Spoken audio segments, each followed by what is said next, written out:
먼저 같이 하나님께 기도드리겠습니다. 저희를 사랑하시는 고마우신 우리 아버지 하나님, 저희를 영원한 멸망 가운데서 구원하여 주시고 또 주님의 몸된 교회 가운데 거하게 하시고 주의 말씀으로 양육하시고 인도하심을 믿고 아버지 하나님께 깊은 감사와 또 찬양을 올립니다.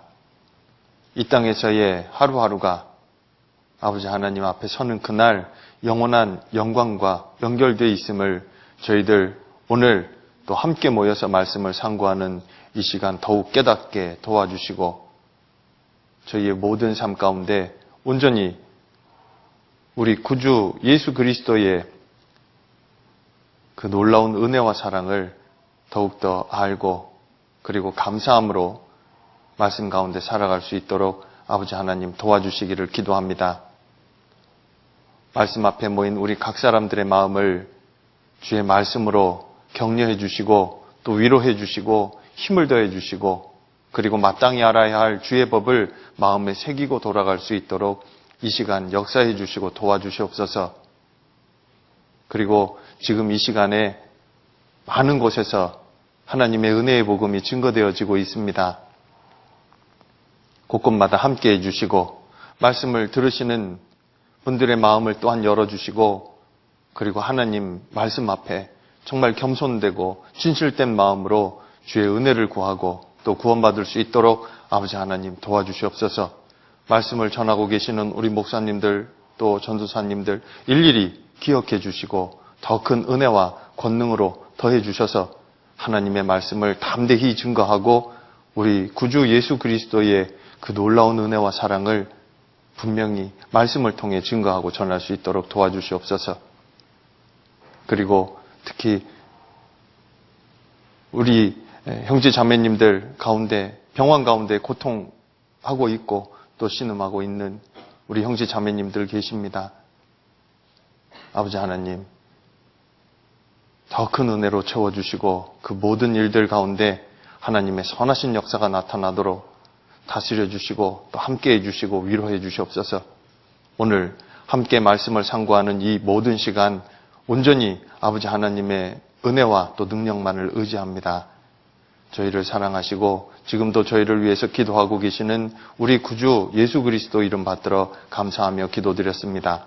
아멘. 성경 베드로전서 4장을 찾겠습니다.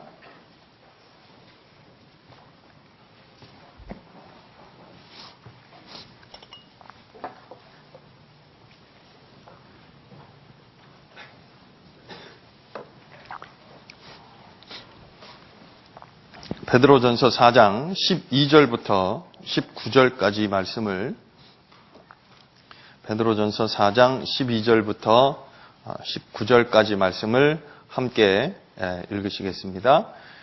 사랑하는 자들아 너희를 시련하려고 오는 불시험을 이상한 일 당하는 것 같이 이상히 여기지 말고 오직 너희가 그리스도의 고난에 참여하는 것으로 즐거워하라.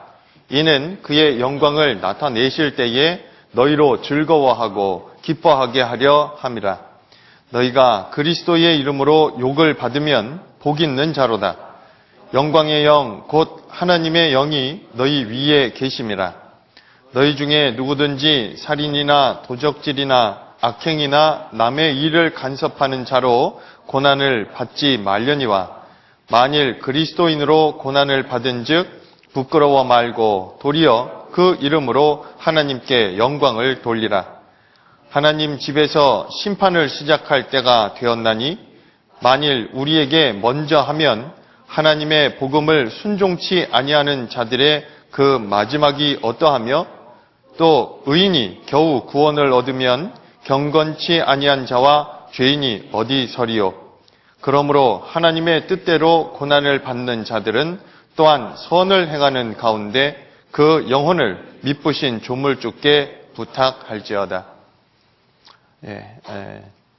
이 베드로 전서는 지금 읽은 이 12절부터 19절까지가요 가장 중요한 내용이라고 생각이 됩니다. 그래서 먼저 같이 읽었습니다. 이 말씀은 후에 이제 쭉 설명드리고 나서 시간이 되는 대로 이 말씀은 좀 더 자세히 좀 살펴보려고 합니다. 이 베드로전서는 베드로가 기록한 두 권의 성경 중에 첫 번째 성경이죠. 헬라어 원문에 표기된 대로 보면 페트로 알파라는 제목을 갖고 있고 그대로 쓴 것을 볼 수 있습니다. 그리고 이 베드로전서, 베드로후서는 베드로가 기록했다는 것을 분명히 알 수 있습니다. 1장 1절을 찾아보시죠. 베드로전서 1장 1절. 기자가 베드로라는 것을 분명히 여기 또 말씀하셔요. 제가 읽어드릴게요. 예수 그리스도의 사도 베드로는 본도, 갈라디아, 갑바도기아, 아시아와 비두니아에 흩어진 나그네, 곧 하나님 아버지의 미리 하심을 따라 성령의 거룩하게 하심으로 순종함과 예수 그리스도의 핏부림을 얻기 위하여 택하심을 입은 자들에게 편지하노니 은혜와 평강이 너희에게 더욱 많을지어다.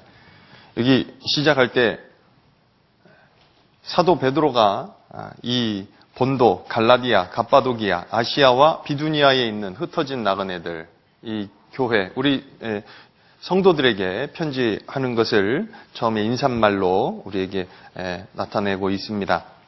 성경에 보면 이 베드로의 이름이, 이 베드로를 신약에 등장하는 횟수를 따져보면 대략 한 210회 정도가 나옵니다. 별로 안 놀라시는데 바울은 몇 번 정도 나올까요? 바울은 162회 정도 나옵니다. 그리고 다른 제자들을 다 합쳐도 140번 정도, 142회 정도가 등장하는 것으로 나옵니다. 그러니까 베드로에 대한 베드로가 신약 성경에 등장하는 것은 굉장히 많이 등장을 하는 거예요. 그럼에도 불구하고 기록한 성경은 두 권이죠. 베드로 전서, 후서. 그리고 이 본서의 내용, 베드로 전서의 내용을 가만히 살펴보면 사도행전에 베드로가 설교했던 내용들과 굉장히 많은 부분이 같이 반복이 되어지고 또 다시 나타나고 있는 것을 볼 때 베드로가 기록했다라는 것은 너무도 분명하다고 보여집니다. 먼저 베드로전서 1장 17절을 먼저 좀 잠깐 보죠. 베드로전서 1장 17절에 보면 함께 읽으실까요? 외모로 보시지 않고 각 사람의 행위대로 판단하시는 자를 너희가 아버지라 부른즉 너희의 나그네로 있을 때를 두려움으로 지내라. 여기 보면 외모로 보시지 않고 각 사람의 행위대로 판단하시는 자다라고 하나님을 설명하고 있는데 사도행전 한번 찾아볼까요? 사도행전 10장을 찾겠습니다.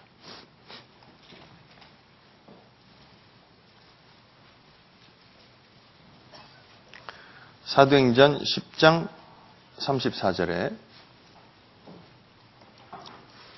이 말씀도 함께 읽으시겠습니다. 베드로가 입을 열어 가로되 내가 참으로 하나님은 사람의 외모를 취하지 아니하시고 각 나라 중 하나님을 경외하며 의를 행하는 사람은 하나님이 받으시는 줄 깨달았도다. 이 베드로가 이야기할 때 하나님은 사람을 외모로 취하지 않으신다. 근데 이걸 또 베드로전서에 소아시아 지역에 있는 흩어져 있는 성도들에게 편지하면서 그 내용을 다시 한번 또 언급해서 설명하죠. 내용이 같아요. 그리고 다시 베드로전서에 베드로전서 1장에 책갈피 해두시는 게 좋겠어요. 오늘 계속 왔다 갔다 하면서 찾아야 되니까, 반복해서 계속 찾아야 되니까요. 책갈피 해두시고 베드로전서 2장을 찾아오죠.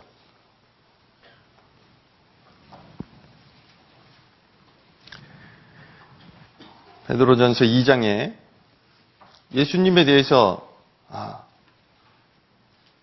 말씀하시면서 베드로전서 2장 7절 그러므로 믿는 너희에게는 보배이나 믿지 아니하는 자에게는 건축자들의 버린 그 돌이 모퉁이의 머릿돌이 되고 또한 부딪히는 돌과 거치는 반석이 되었다 하니라.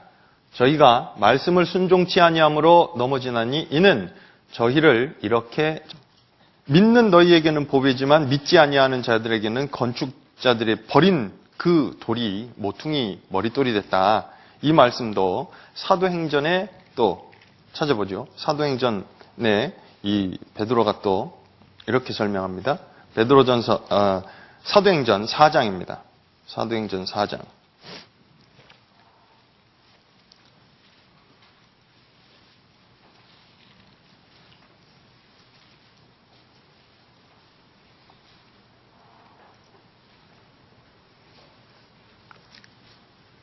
사도행전 4장 5절부터 보시면 이튿날에 관원과 장로와 서기관들이 예루살렘에 모였는데 대제사장 안나스와 가야바와 요한과 알렉산더와 및 대제사장의 문중이 다 참여하여 사도들을 가운데 세우고 묻되 너희가 무슨 권세와 네 이름으로 이 일을 행하였느냐.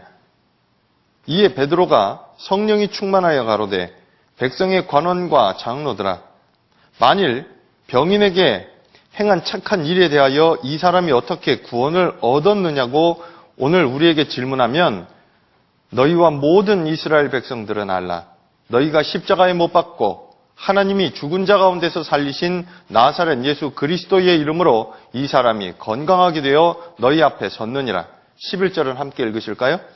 이 예수는 너희 건축자들의 버린 돌로서 집 모퉁이의 머릿돌이 되었느니라.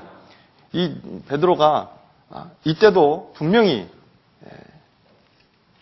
예수 그리스도에 대해서 예수님에 대해서 설명했던 것을 그대로 베드로전서에 또 다시 인용을 하고 또 설명을 하고 있어요. 이런 여러 가지 내용들을 살펴보면 기자가 베드로인 것이 분명합니다. 그리고 초대 교회의 교부들의 증언을 통해서도 베드로가 이 베드로전서를 기록했다라는 것은 이견이 없습니다. 그리고 이 베드로는 베드로가 어떻게 죽을 것인가에 대해서도 예수님이 먼저 말씀해 주셨잖아요. 요한복음 21장 또 한번 찾아볼까요? 요한복음 21장.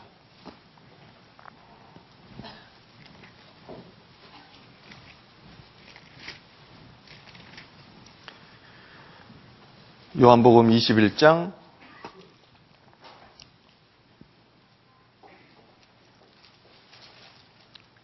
요한복음 21장에 18절부터 보시면요.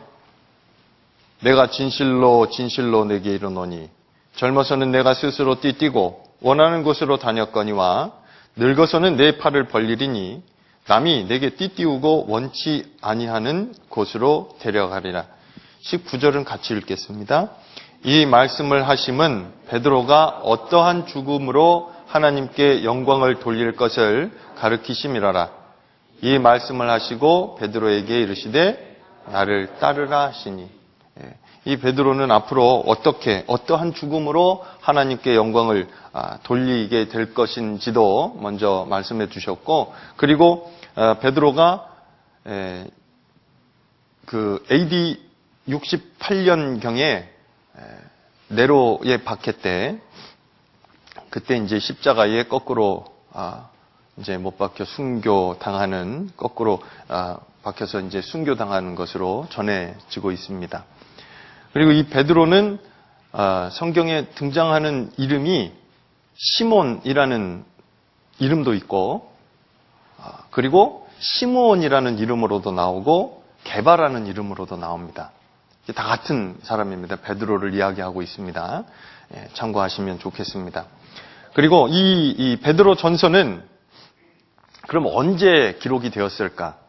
베드로가 순교당한 것이 이 네로 황제 때 그 네로 때 박해에 의해서 큰 박해가 있을 때 그때 순교를 당한 것으로 보게 되면, 그러면 베드로 후서는 그때 기록이 된 거고요. 죽기 얼마 전에. 그러면 이 베드로 전서는 언제 기록이 된 거냐? 이 베드로 전서는 AD 62년부터 64년경에 베드로가 로마에 있을 때, 여기 찾아보시죠. 베드로전서 5장에 여기 찾아보시죠. 베드로전서 5장 12절에 12절 13절에 내가 신실한 형제로 아는 실로아노로 말미암아 너희에게 간단히 써서 권하고 이것이 하나님의 참된 은혜임을 증거하노니 너희는 이 은혜에 굳게 서라. 13절 같이 읽어보실까요? 함께 택하심을 받은 바벨론에 있는 교회가 너희에게 문안하고 내 아들 마가도 그리하느니라. 여기 보면 지금 이 베드로가 있는 곳이 바벨론에 있는 교회라고 되어 있는데 이걸 일반적으로 로마라고 봅니다. 그래서 로마에 있을 때 AD 62년부터 64년경에 기록이 된 성경이다라고 보는 것이 일반적인 견해입니다. 그리고 여기 보면 12절에 내가 신실한 형제로 아는 실로아노로 말미암아, 이 실로아노는 바울의 동역자인 실라를 이야기하는 거야. 그래서 이 실라를 통해서 이제 아까 베드로전서 1장에 나와 있는 이 교회들, 본도, 갈라디아, 갑바도기아, 아시아와 비두니아에 있는 이 흩어져 있는 나그네, 이 성도들에게 이 베드로전서를 회람시켰던 그런 서신으로 또 볼 수가 있겠습니다. 그리고 이 베드로전서를 기록했던 때의 시대적인 배경을 살펴보면 그 네로 황제가 AD 64년에 이제 박해를 시작을 해요. 로마에서 이제 시작을 하거든요. 근데 로마에서 박해를 시작하면서부터 그 박해가 점점 로마에서만 있고 그치는 것이 아니라 그리스도인에 대한 박해로 점점 확산일로에 있었던 바로 그때 이 베드로전서를 기록을 합니다. 그래서 소아시아 지역에 있는 교회들에게 비록 산발적이기는 했지만 그래도 개인적으로 고난이 있었고 그리고 어려움이 있는 그 형제 자매들에게 성도들에게 그 박해를 앞으로 있을 더 큰 박해가 있으니까 지금 있는 그 박해, 그 고난을 받고 있는 가운데서 앞으로에 있을 더 큰 고난이 있는 것을 생각하고 그리고 그 고난으로 그치는 것이 아니라 고난 뒤에 숨겨져 있는 하나님이 주시는 영광을 바라보고 소망 가운데 그 고난을 견디어가라, 인내하라는 그런 의도에서 이 베드로전서를 기록을 한 겁니다. 이것은 이제 하나씩 좀 더 살펴보도록 하겠습니다. 당시에 베드로전서를 기록을 했을 때 실제 박해는 로마에만 있었거든요. 그리고 지금 이 편지를 받는 곳은 소아시아예요. 거리가 상당히 떨어져 있는데 근데 그 형제 자매들에게 무슨 고난이 있었을까? 여기 크게 두 가지를 좀 살펴볼 수 있는데 하나는 베드로전서 2장을 찾겠습니다. 베드로전서 2장 12절. 베드로전서 2장 12절 같이 읽으시지요? 너희가 이방인 중에서 행실을 선하게 가져 너희를 악행한다고 비방하는 자들로 하여금 너희 선한 일을 보고 권고하시는 날에 하나님께 영광을 돌리게 하려 합니다. 그리고 베드로전서 3장 9절도 보시죠.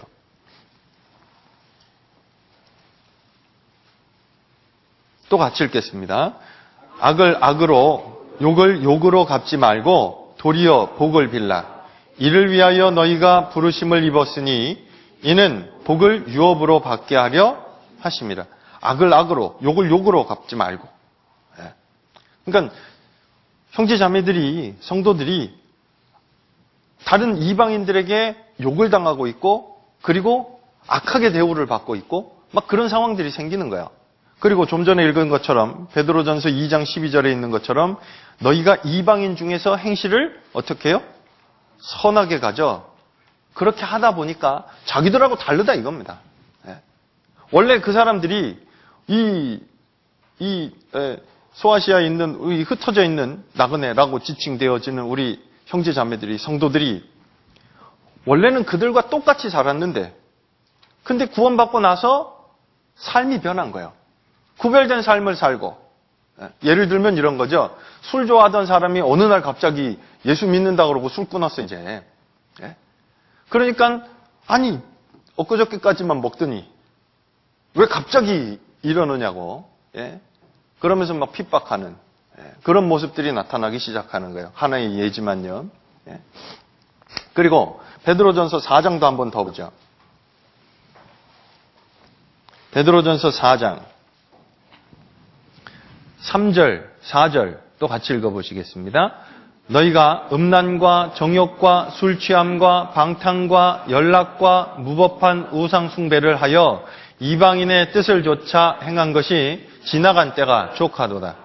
이러므로 너희가 저희와 함께 그런 극한 방탕에 다름질하지 아니하는 것을 저희가 이상히 여겨 비방하나. 아니 그렇게 안 살면 그렇게 살던 사람이 완전히 다른 모습으로 살아요. 그럼 어떻게 그렇게 됐어요? 그거 알아봐야 되는 게 정상 아닐까요? 근데 자기들하고 다르다고 이상히 여기고 비방하는 거예요. 그러므로 말미암아서 성도들의 삶의 방식이 하나님을 믿고 그리고 예수 그리스도로 말미암아 베푸신 구원을 받고 그리고 나서 다른 삶을 살게 되어지니까 그것을 이제 자기들과 다르다고 핍박을 하는 핍박이 있었던 겁니다.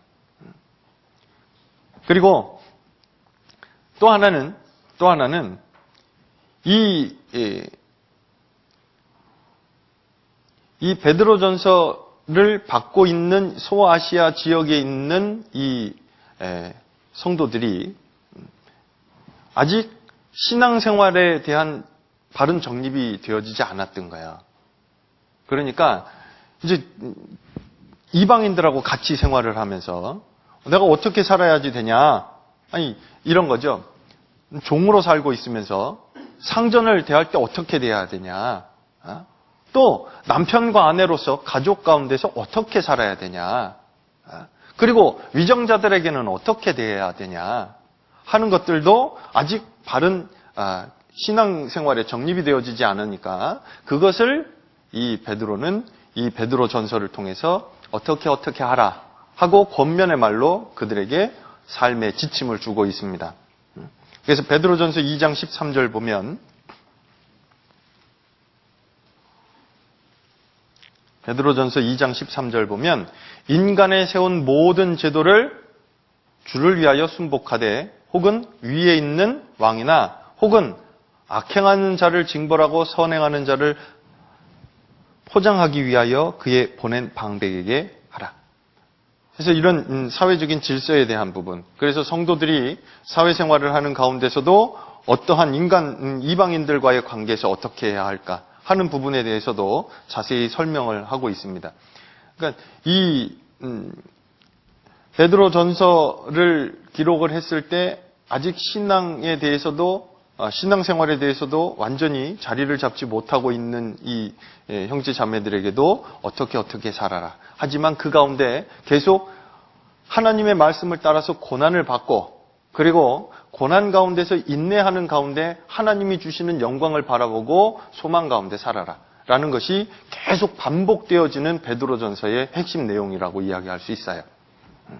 그리고 좀 전에도 말씀드린 것처럼 이제 이 기록한 목적이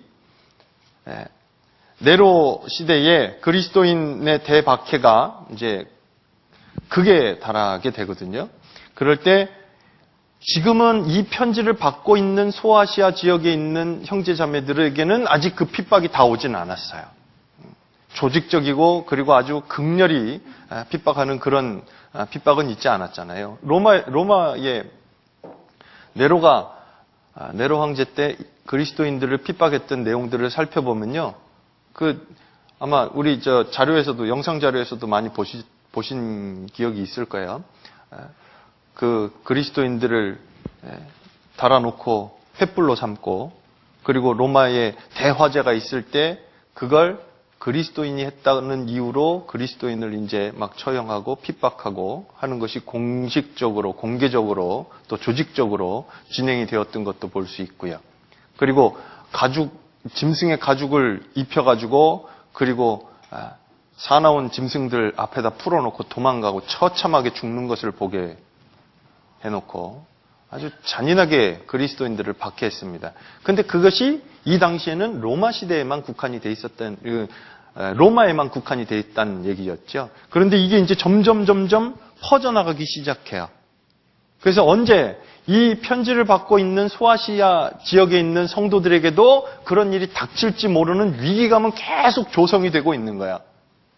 그 가운데 형제 자매들이 이제 앞으로 있을 고난이, 더 큰 고난이 기다리고 있으니까 지금 받는 고난, 이거는 지금 이제 앞으로 있을 고난에 비하면 별것 아닌 거고, 그리고 앞으로 있을 고난도 충분히 하나님이 견딜 수 있게 도와주실 거니까 그걸 잘 견뎌보자, 잘 견뎌라 하는 것을 계속 반복해서 이야기합니다. 베드로전서 4장입니다.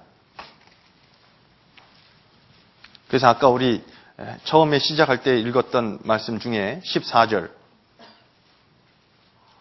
또 다시 같이 읽어보시죠.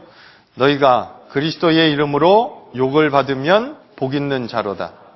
영광의 영, 곧 하나님의 영이 너희 위에 계심이라. 그래서 소아시아 지역에 있는 성도들을 위로하고 격려하기 위해서 이 편지를 이제 기록을 한 겁니다. 그리고 이 베드로 전서의 가장 핵심되어지는 단어다라고 볼 수 있는 단어가 있어요. 지금 계속 반복해서 나오는 건데 혹시 뭐라 생각하세요? 고난. 고난이 핵심 단어라고 볼 수 있어요. 그리고 이 고난은 다 살펴보면 16번 나옵니다. 그런데 이 고난 나오는데 오늘 이제 같이 공부하고 나서 다시 한번 이 5장밖에 안 되니까 금방 읽거든요. 오늘 댁에서 몇 번 다시 한번 읽어보고 그리고 묵상하고 그리고 정리하는 것이 좋겠는데요.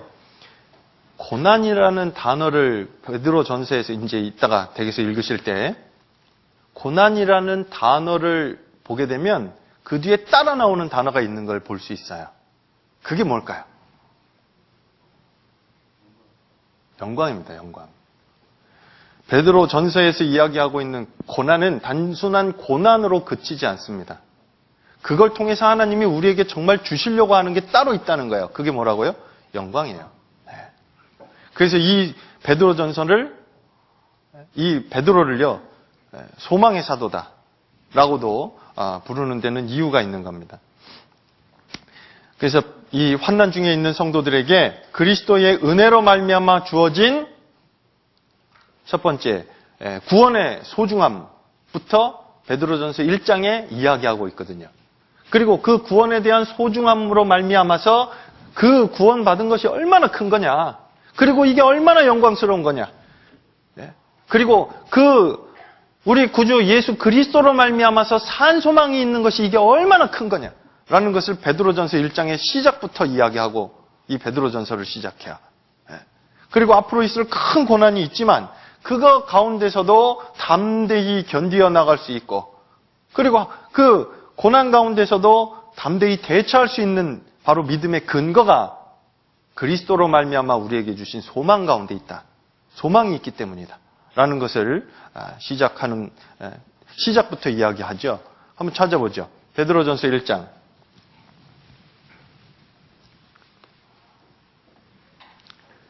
3절. 함께 읽겠습니다.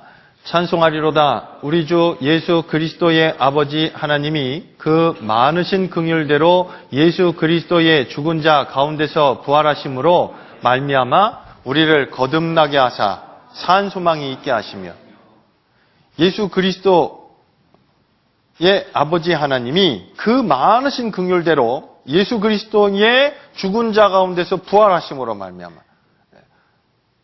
그냥 죄를 대속하시고 끝난 게 아니에요. 다시 사셨어요.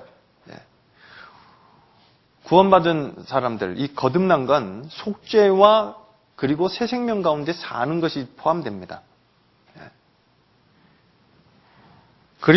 예수 그리스도의 죽은 자 가운데서 부활하심으로 말미암아 우리를 거듭나게 하사 산 소망이 있게 하셨어요.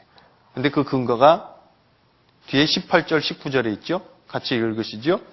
너희가 알거니와 너희 조상의 유전한 망령된 행실에서 구속된 것은 은이나 금같이 없어질 것으로 한 것이 아니요 오직 흠없고 점없는 어린 양 같은 그리스도의 보배로운 피로 한 것이니라. 거듭난 것은 보배로운 우리 구주 예수 그리스도의 보배로운 피로 한 겁니다. 이 구원받은 것이 얼마나 큰 건지 실제 거기 그 위에 8절에 보면 예수를 너희가 보지 못하였으나 사랑하는도다. 이제도 보지 못하나 믿고 말할 수 없는 영광스러운 즐거움으로 기뻐하니 믿음의 결국 곧 영혼의 구원을 받음이라. 예수님의 보혈로 말미암아 우리가 직접 본 적은 없지만 그 예수님을 예수 그리스도로 말미암아서 우리에게 베풀어 주신 그 놀라운 사랑을 그것을 믿고 그것을 믿음으로 말미암아 영혼의 구원을 받은 것. 이게 얼마나 중요한 거고 그리고 영광스러운 거냐. 고난은 있지만 그 고난으로 그치는 것이 아니라 하나님 앞에 영원한 영광을 받게 되어질 것이 예비되어 있기 때문에 그것이 바로 소망으로 연결되어진다라는 것도 분명히 이야기한다고 생각합니다. 그리고 이 고난을 계속 이야기하잖아요. 고난에 대해서 계속 이야기하는데 근데 그 고난을 이야기하면서 아까 제가 이 베드로전서의 핵심 단어라고 이야기할 수 있는 게 고난입니다라고 말씀드렸죠. 그 중에 그게 몇 번 나온다고요? 한번 찾아보세요. 몇 번 나오나 한번 체크해 보면서 보는 것도 좋겠고요. 그 중에 6번은 그리스도의 고난과 연결되어 있어요. 그리고 10번은 그리스도인의 고난과 연결되어 있거든요. 왜 그리스도인들이 받는 고난에 대해서 이야기하면서 예수님이 받으신 고난과 연결해서 이야기할까? 왜냐하면 그 고난을 주님이 먼저 받아주신 건 우리에게 본으로 보여주셨다는 거예요. 그래서 주님이 본을 보여주셨고 우리는 그 본을 따라가도록. 그래서 예수님이 받으신 고난이 결국은 우리 그리스도인들이 이 땅에 사는 동안에 받게 되어질 고난과 연결이 된다. 그리고 주님이 그것을 본으로 받으신 거다라는 것도 말씀하시는 것도 잊지 말아야 되겠습니다. 베드로전서 2장 21절입니다.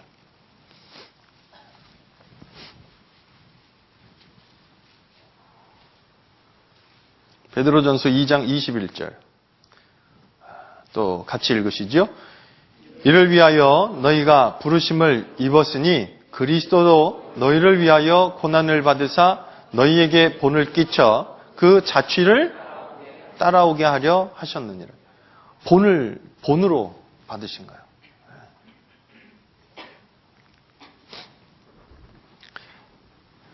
주님은 고난 받으실 이유가 없었어요. 베드로전서 3장 또 찾죠. 베드로전서 3장에 보시면 17절.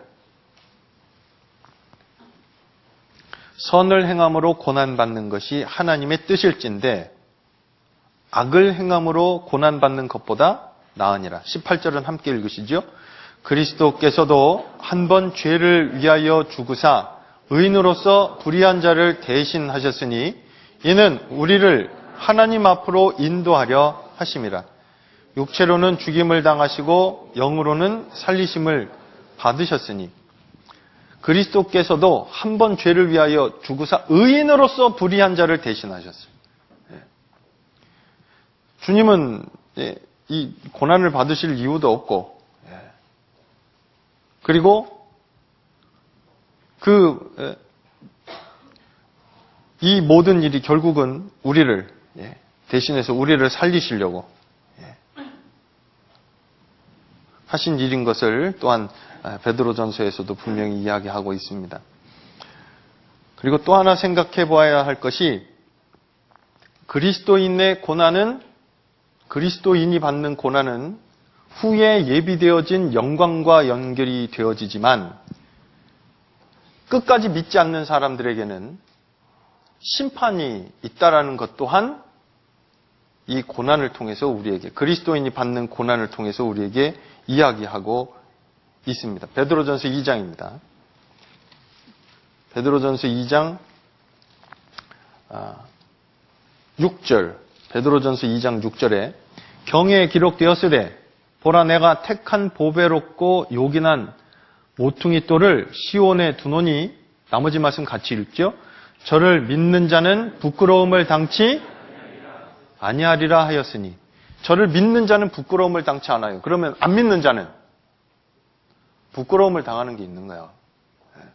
그런데 그것이 그냥 단순한 책망으로 끝나는 것이 아니라 영원한 멸망으로 연결되는 겁니다. 그리스도인에게 고난을 허락하셨다는 건 믿지 않는 사람들에겐 영원한 멸망이 있다라는 것을 또한 선포하시고 말씀하시는 겁니다. 아까 우리 읽었던 베드로전서 4장에 대한 부분을 설명하면서 제가 오건 다시 설명을 드리겠습니다. 그리고 이 베드로전서는 아까 말씀드린 대로 이것은 소망의 서신입니다. 소망 가운데 살게. 그 소망이요. 자, 저 좀 보세요. 이거죠. 계속 고난이 있을 것을 이야기하고 지금 현재 처해져 있는 고난도 있다라는 것을 설명하면서 앞으로 있을 더 큰 고난이 기다리고 있다. 그런데 그 고난도 후에 주실 영광과 연결되어 있으니까 지금 그리고 앞으로 그 고난을 당할 때도 뭐 하라고요? 뭐 하라고요? 견디라고요. 인내하라고요. 고난과 영광 사이에 있는 삶의 모습이 바로 인내다라고도 이야기할 수 있겠어요. 그 고난을 견디어가고, 그리고 그 고난을 정말 앞으로 주실 그 영광을 소망하면서, 그리고 그것을 견디어가는 그런 성도들의 모습을 이 베드로 전서에서 이야기하고 있습니다. 그래서 바울 사도는 믿음의 사도다 라고 이야기하잖아요. 그리고 사도 요한은 사랑의 사도다. 메시지가 사랑에 대해서 계속 반복해서 말씀하시고, 그래서 이 베드로는 소망에 대해서 이야기하심으로써 소망의 사도다라고도 베드로를 이야기할 수 있겠습니다. 이제 베드로전서 1장부터 해서요 몇 가지 좀 생각해 볼 것을 좀 이제 앞에서부터 하나 1장부터 좀 몇 가지만 좀 살펴보겠습니다. 이 베드로전서 1장에 보면 1절에 베드로전서 1장 1절 다시 보시죠. 여기 보시면 예수 그리스도의 사도 베드로는 본도, 갈라디아, 갑바도기아, 아시아와 비두니아에 흩어진 나그네. 이 흩어진 나그네들, 이 나그네는 성도를 설명하고 있어요.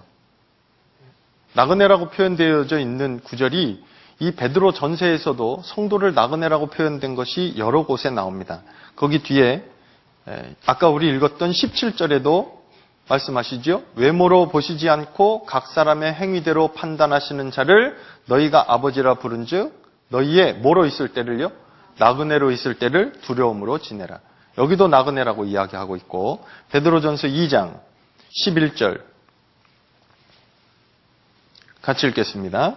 사랑하는 자들아 나그네와 행인 같은 너희를 권하노니 영혼을 거스려 싸우는 육체의 정욕을 제어하라. 여기도 성도들을 나그네라고 이야기해요. 이걸 왜 성도를 부르면서 나그네라고 얘기했을까? 성도의 구원받은 그리스도인의 정체성에 대한 것부터 이야기하고 시작하는 거예요. 우리는 그리스도인은 이 땅에서 나그네로 사는 사람들이라는 거죠. 하나님을 떠난 사람들이 하나님을 떠난 사람이 제일 먼저 하는 게 있어요. 하나님을 떠난 사람이 제일 먼저 했던 것은 창세기 4장에 보면 아담의 후손 중에 가인의 후손들, 특히 가인이 창세기 4장에 보면 하나님의 앞을 떠나나가서 제일 먼저 했던 게 뭐였어요? 성을 쌓거든요. 하나님의 다스리심과 하나님의 보호하심 가운데 있는 사람은 하나님을 의지하게 되어 있습니다. 그런데 반대로 하나님과 상관없이 하나님을 떠나버렸습니다. 그러면 뭐부터 해요? 자기가 보호받고 자기를 이렇게 보호해줄 그 대상을 만듭니다. 가만히 보면요. 구원받은 그리스도인들은 이 땅에 보호받고 이 땅에서 안주하고 사는 사람들이 아니라 이 땅에서 나그네로 살고 있다는 걸 분명히 알 수 있어요. 히브리서 11장도 찾죠.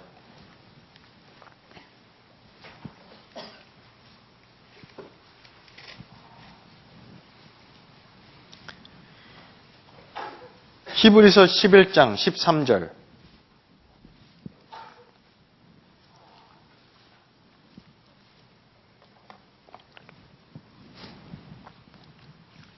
함께 읽겠습니다. 이 사람들은 다 믿음을 따라 죽었으며 약속을 받지 못하였으되 그것들을 멀리서 보고 환영하며 또 땅에서는 외국인과 나그네로라 증거였으니 이같이 말하는 자들은 본향 찾는 것을 나타냅니다. 여기 보시면 이 사람들은 어떤 사람들이냐면 구약시대부터 그 위에 거론되었던 믿음의 선진들, 이 사람들은 다 믿음을 따라 죽었으며 약속을 받지 못하였으되, 약속을 받지 못했다라는 말은 무슨 말이냐면요, 하나님이 약속해 주신 것에 대한 성취를 보지 못했다라는 말이야. 약속은 받았죠. 근데 그 성취, 약속이 이루어지는 것은 실제 보지 못하고 죽었어요. 그런데 그것을 멀리서 보고 환영하며 또 땅에서는 뭐라고요? 외국인과 나그네로라 증거하였다고요. 그 요셉의 아버지 야곱도 바로 앞에 섰을 때 나그네 인생길이 130년이라고 험악한 세월을 보냈나이다. 나그네 세월이라고 이야기하고. 믿음의 사람들은요, 실제 성에 거하지 않아요. 장막에 거했죠. 이 나그네의 특징이 있는데요. 분명한 목적지가 있는 나그네예요.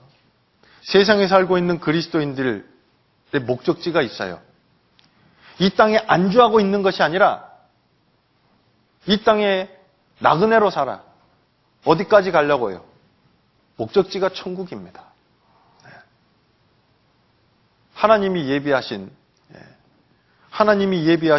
그 영원한 영광을 누리고 사는, 영원한 천국을 소망하면서 사는 사람들이에요.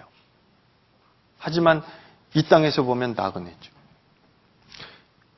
찾았으니까 그 앞에 10절 9절부터 제가 먼저 읽겠습니다.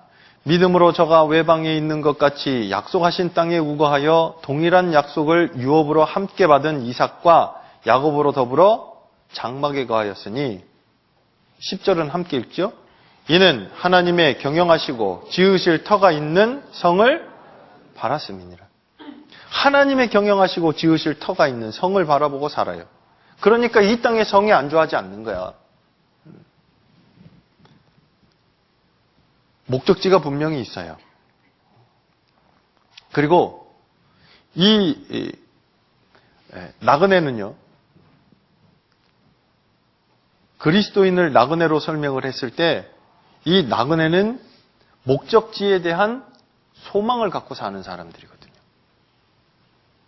천국에 대한 소망을 갖고 사는 사람들이에요. 요한일서 3장.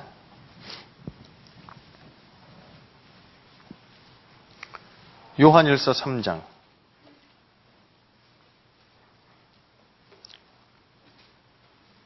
2절, 3절. 요한일서 3장 2절, 3절 함께 읽겠습니다. 사랑하는 자들아, 우리가 지금은 하나님의 자녀라. 장래에 어떻게 될 것은 아직 나타나지 아니하였으나 그가 나타내심이 되면 우리가 그와 같을 줄을 아는 것은 그에 계신 그대로 볼 것을 이남이니, 주를 향하여 이 소망을 가진 자마다 그의 깨끗하심과 같이 자기를 깨끗하게 하느니라. 이 소망을 갖고 살거든요. 주님 만나기를 소망하고 살아요. 그러니까 지나가는 풍경 거기에 마음 뺏기지 않지요. 더 좋은 것이 있는 걸 아는데.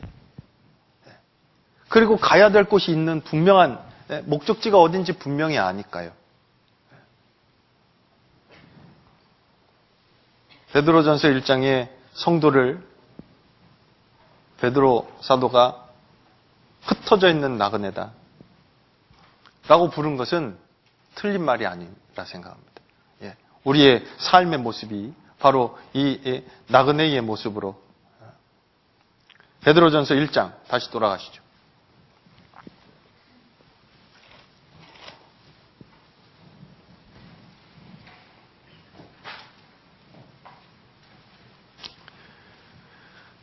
베드로전서 1장 15절. 오직 너희를 부르신 거룩한 자처럼 너희도 모든 행실에 거룩한 자가 되라. 기록하였으되 내가 거룩하니 너희도 거룩할지어다 하셨느니라. 주님처럼 되기를 바라매.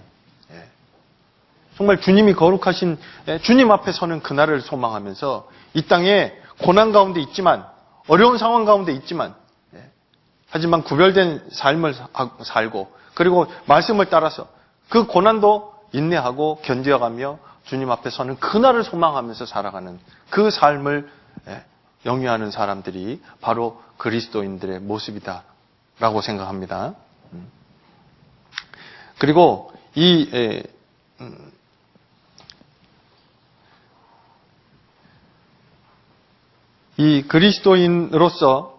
그리스도인으로서요,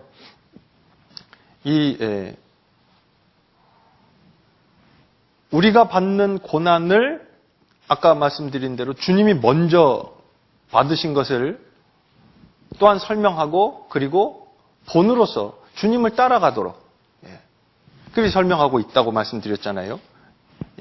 여기 베드로전서 2장 아까 찾아봤는데 잠깐 다시 보시죠. 베드로전서 2장 21절.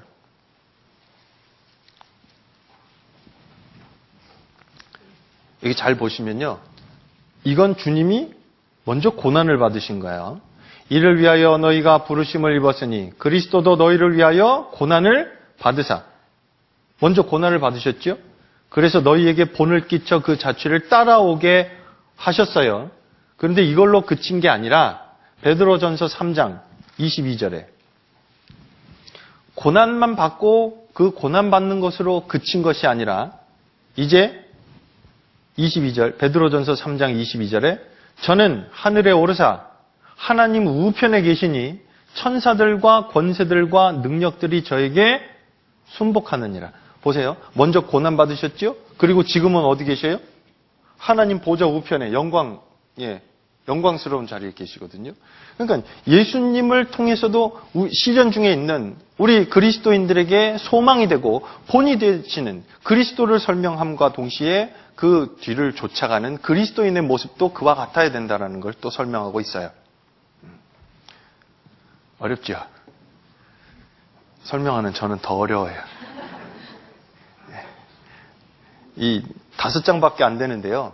내용은 처음부터 끝까지 동일한 내용을 계속 설명하시면서, 그리고 실제 그 당시의 생활과 연결되어서 베드로 사도가 세밀하게 설명하고 있는 걸 이 하나하나 뜯어보면 볼수록 정말 이 베드로 사도를 다시 보게 되고, 원래 뭐 하시는 분이었어요? 원래 뭐 하셨다고요?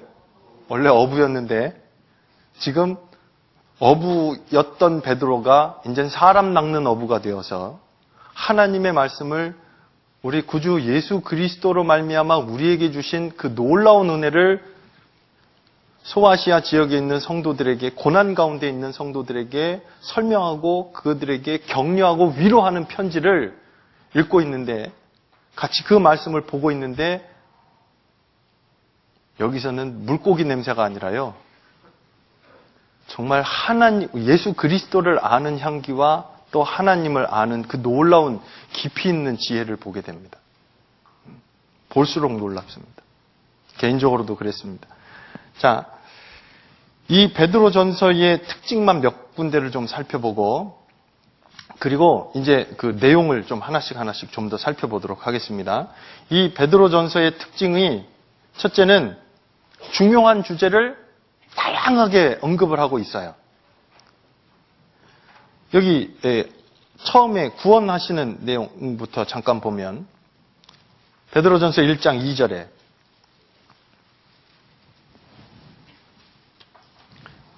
베드로전서 1장 2절에 같이 읽겠습니다. 곧 하나님 아버지의 미리 아심을 따라 성령의 거룩하게 하심으로 순종함과 예수 그리스도의 핏부림을 얻기 위하여 택하심을 입은 자들에게 편지하노니 은혜와 평강이 너희에게 더욱 많을지어다. 여기 보면 하나님 아버지도 계시죠. 그리고 성령의 거룩하게 하심으로 순종함과 성령에 대해서도 얘기하고 있죠. 그리고 이 한 절에 또 예수 그리스도의 핏부림을 얻기 위해서 성부, 성자, 성령을 다 이야기하고 있어요. 삼위일체의 구원 사역에 대해서도 또한 말씀하고 계시다고요. 이건 평범한 사람의 글이 아니에요. 하나님이 베드로에게 알게 하신 그 놀라운 진리를 성경에 또 이 편지를 통해서, 이 서신을 통해서 성도들에게 격려하고 위로하는 아주 중요한 그런 내용들을 담고 있어요. 교리적으로도. 그리고 또 삼위일체 하나님의 구원 사역에 대해서도 말씀하고 있고, 그리고 베드로전서 4장에 보면 19절에 그러므로 하나님의 뜻대로 고난을 받는 자들은 또한 선을 행하는 가운데 그 영혼을 미쁘신 누구에게요? 조물주께 부탁할지어다. 창조주 하나님에 대한 언급도 있고, 그리고 예수 그리스도의 대속으로 말미암아서 우리를 구원하신 그 놀라운 일도 예수님의 대속도 성경에서 이야기하고 있고요. 예수님 대속에 대해서는 많이 이야기하셨어요. 읽지는 않고 찾아만 볼게요. 베드로전서 1장 3절 보세요. 그리고 아까 우리 읽었던 베드로전서 1장 18절 19절에서도 말씀하고 계시죠. 그리고 베드로전서 2장 24절도 말씀하고 있어요. 이건 읽을까요? 같이? 신이 나무에 달려 그 몸으로 우리 죄를 담당하셨으니 이는 우리로 죄에 대하여 죽고 의에 대하여 살게 하려 하심이라. 저가 채찍에 맞음으로 너희는 나음을 얻었나니 너희가 전에는 양과 같이 길을 잃었더니 이제는 너희 영혼의 목자와 감독 되신 이에게 돌아왔느니라. 이 대속에 대해서도 말씀하시고 아까 의인으로서 불의한 자를 대신하셨다라는 베드로전서 3장 18절에서도 대신하셨다, 대속하셨다라는 말씀도 찾아볼 수 있고, 그리고 이것으로 말미암아 이제 우리를 구원하셨다라는 것도 말씀하고 계시고요. 그리고 교회에 대해서도 설명하고 있어요. 베드로전서 2장 5절에 너희도 산돌같이 신령한 집으로 세워지고 예수 그리스도로 말미암아 하나님이 기쁘게 받으실 신령한 제사를 드릴 거룩한 제사장이 될지라. 여기 너희도 산돌같이, 예수님이 보배로운 산돌이시거든요. 그래서 너희도 산돌같이 신령한 집으로 세워져요. 신령한 집이 뭔데요? 이게 교회거든요. 교회에 대한 설명도 하고 있고,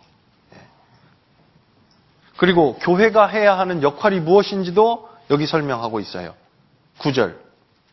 오직 너희는 택하신 족속이요 왕같은 제사장들이요 거룩한 나라요 그의 소유된 백성이니 이는 너희를 어두운 데서 불러내어 그의 기이한 빛에 들어가게 하신 자의 아름다운 덕을 선전하게 하려 함이라. 예수 그리스도로 말미암아 우리에게 베푸신 그 놀라운 아름다운 덕을 선전하는, 그게 교회가 할 일이거든요. 구제 사업이 아닙니다. 예수 그리스도를 전하고 영혼이 구원받는 일, 그게 교회가 해야 될 일인 거예요. 그리고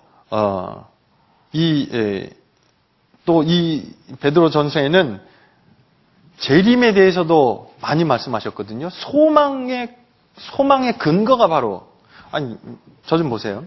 고난이 있고 그 고난 뒤에 숨겨져 있는 영광을 보게 하시잖아요. 근데 그 영광은 언제 받아요? 이 땅에 계속 고난받고 있는데 그 영광은 언제요? 주님 재림하실 때. 그래서 그 영광을 얻게 되어지는 것이 주님의 재림과 연결되어 있어요. 그래서 이 베드로전서 1장에 여기 13절 보시면 그러므로 너희 마음의 허리를 동이고 근신하여 예수 그리스도의 뭐 하실 때요? 나타나실 때에 너희에게 가져올 은혜를 온전히 바랄지어다. 재림에 대해서 말씀하고 있고, 그리고 베드로전서 4장 7절에도 만물의 마지막이 가까웠으니 그러므로 너희는 정신을 차리고 근신하여 기도하라. 만물의 마지막이 가까웠다. 라는 것도 재림과 종말이 가까웠다라는 것에 재림과 종말에 대해서 말씀을 하실 때도 이 베드로전서에서도 이 여러 모양으로 설명하고 있는 것을 알 수 있습니다. 그리고 또 하나 놀라운 것은 이 베드로전서를 가만히 살펴보면요.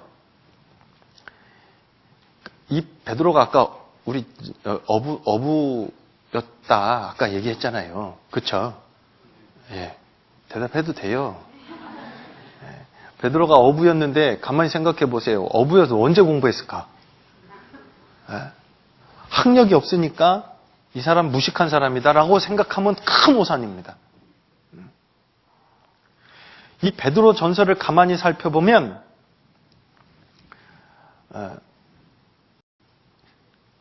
크게 두 가지를 볼 수 있는데 구약에 말씀하셨던 그 예언들이 이루어졌다라는 것을 정확하게 이야기하고 있어요. 그러니까 예수님의 첫 번째 고난 받으실 것과 후에 영광 받으실 것에 대해서도 지금 현재 성도들이 고난을 받고 있는 것과 앞으로 받게 될 영광과 연결해서 정확하게 설명하고 있고, 또 하나는 그 고난과 영광에 대한 이야기를 하고 있으면서 구약 성경을 아주 적절하게 가서 인용을 하고 있거든요.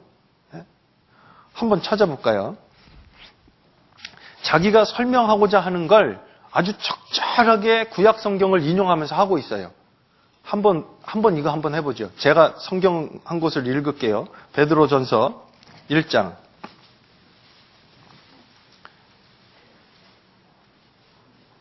16절.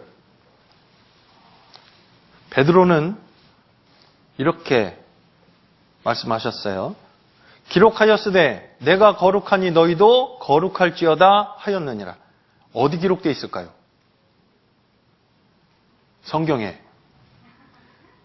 이 구약에 기록된 걸 그대로 인용을 한 거예요. 그러니까 이 베드로는 구약 성경을 구약에 대해서도 자세히 알고 있고, 그리고 헬라어도 아주 세련되게 쓰고 있고, 그러니까 학문이 없는 사람이라고 볼 수가 없는 거야. 공부 못했다고요? 그게 중요하지 않아요. 정말 하나님의 말씀을 붙잡고, 그리고 하나님께 쓰임받는 이 베드로의 모습을 볼 때 정말 더욱더 마음을 낮추고, 그리고 하나님 말씀을 가장 귀하게 여기고 사는 것이 얼마나 귀한 또 역사를 나타내는가 하는 것도 분명히 알 수 있겠다 생각합니다. 이 말씀은요, 레위기 11장 찾아보죠.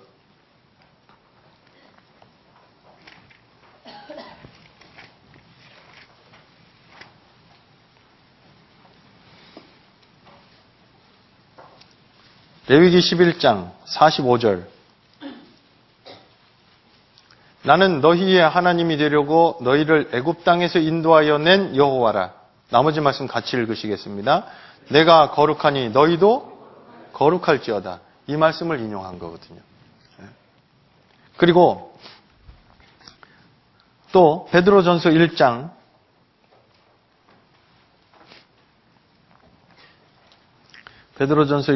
25절.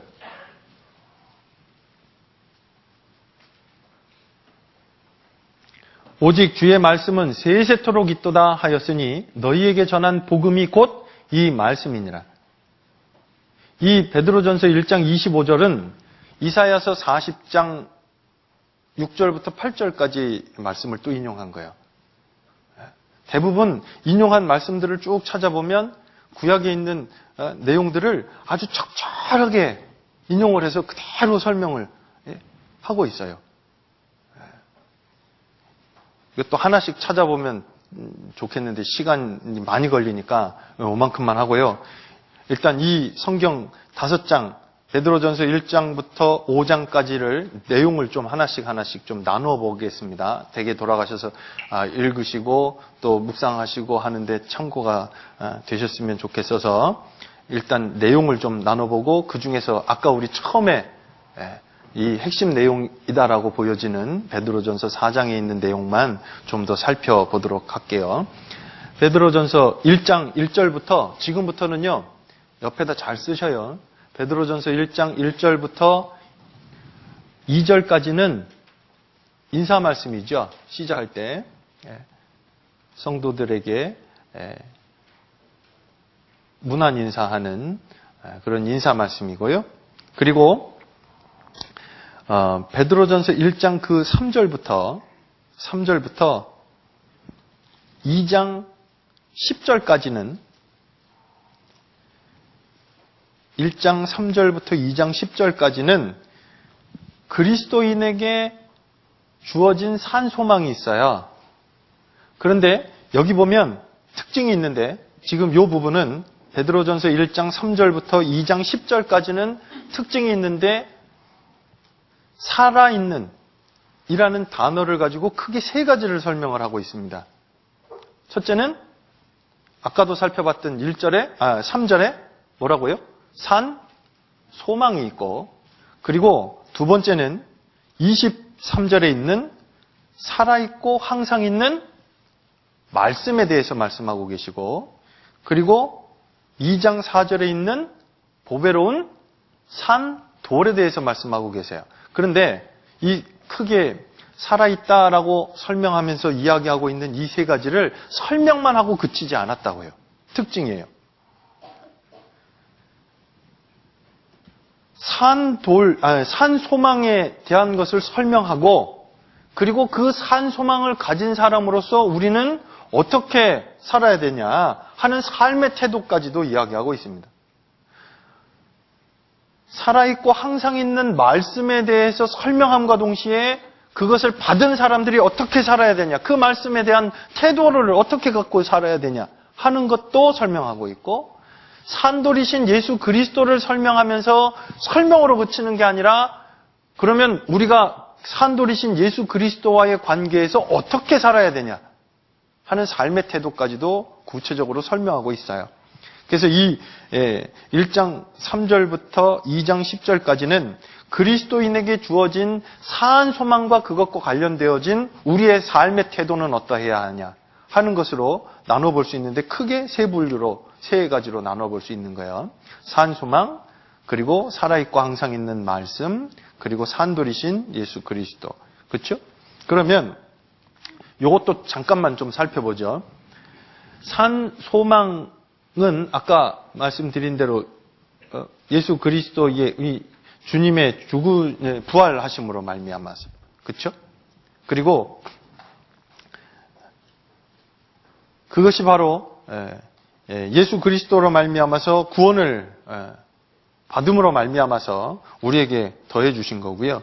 그러면 그 산 소망을 가진 사람들은 어떻게 해야 되냐? 그 구체적으로 산 소망에 대해서 말씀하신 것이 3절부터 12절까지거든요. 그리고 12절까지 산 소망에 대해서 말씀하시고 난 다음에 그러면 우리의 태도는 어때야 되냐 하는 것을 13절부터 21절까지 말씀하셨어요. 13절. 산 소망을 가진 사람이 어떠한 삶의 태도를 가져야 하냐. 13절을 같이 읽겠습니다. 그러므로 너희 마음의 허리를 동이고 근신하여 예수 그리스도에 나타내실 때에 너희에게 가져올 은혜를 온전히 바랄지어다. 자, 육체적으로 힘을 쓰려면요.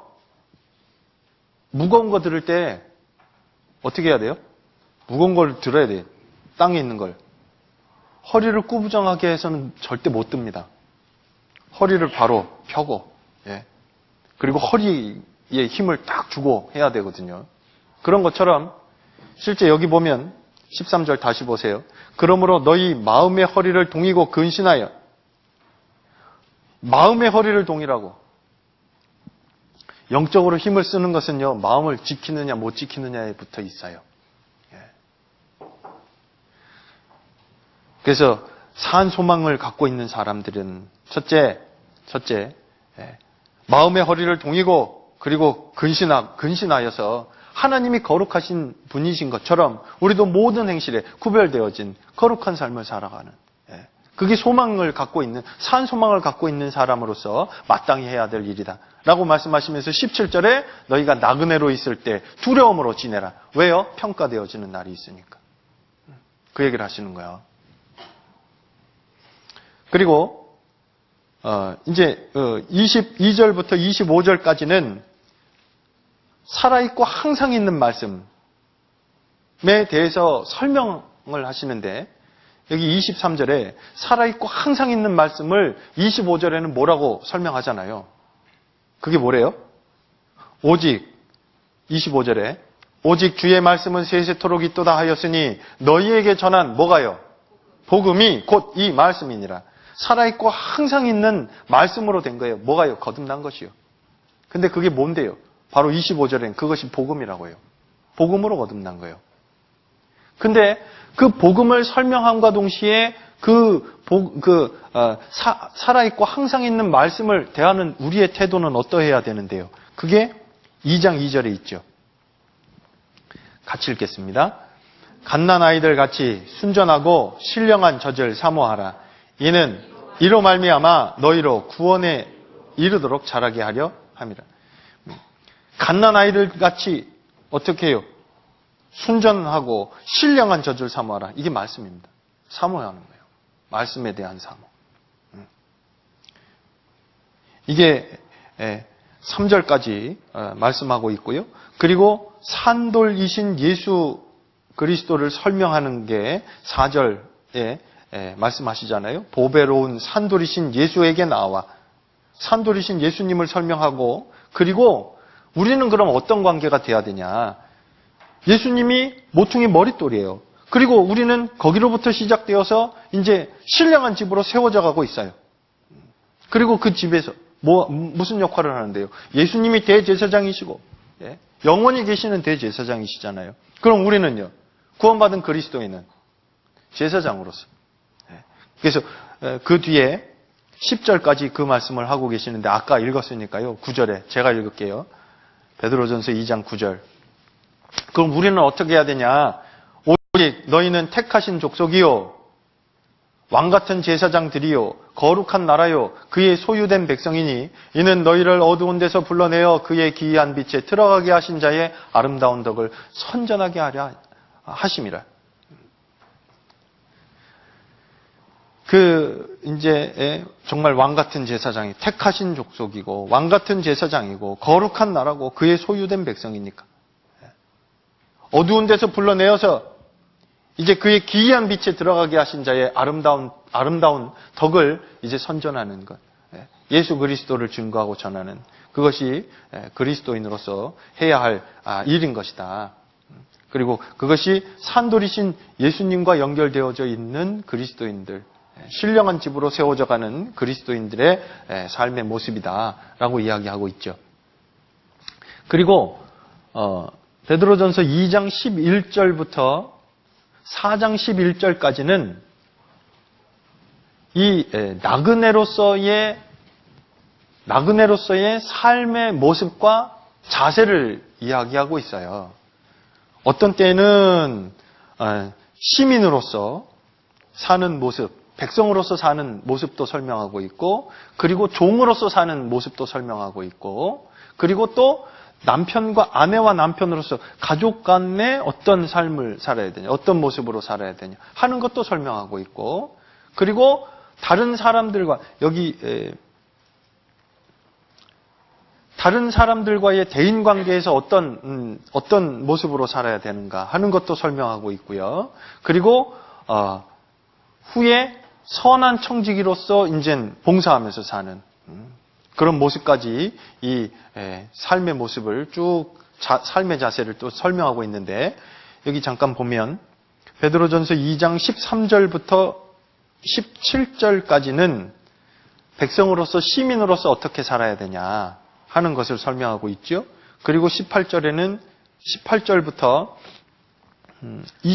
5절까지는 사환으로서 종으로서 사는 삶의 모습은 어떤 거냐라는 것을 설명하고 있고요. 그리고 3장 1절부터 7절까지는 6절까지는 아내로서 어떻게 살아야 되냐, 7절은 남편으로서 어떻게 살아야 되냐 하는 것을 설명하고 있습니다. 그리고 8절은 성도의 바람직한 인간관계가 어떠한 모습이냐, 그리고 9절은 불신자들을 어떻게 대하면 되냐라는 것을 쭉 설명하고 있고, 그리고 이게 이제 4장까지 계속 이어져요. 그리고 4장 이제 7절부터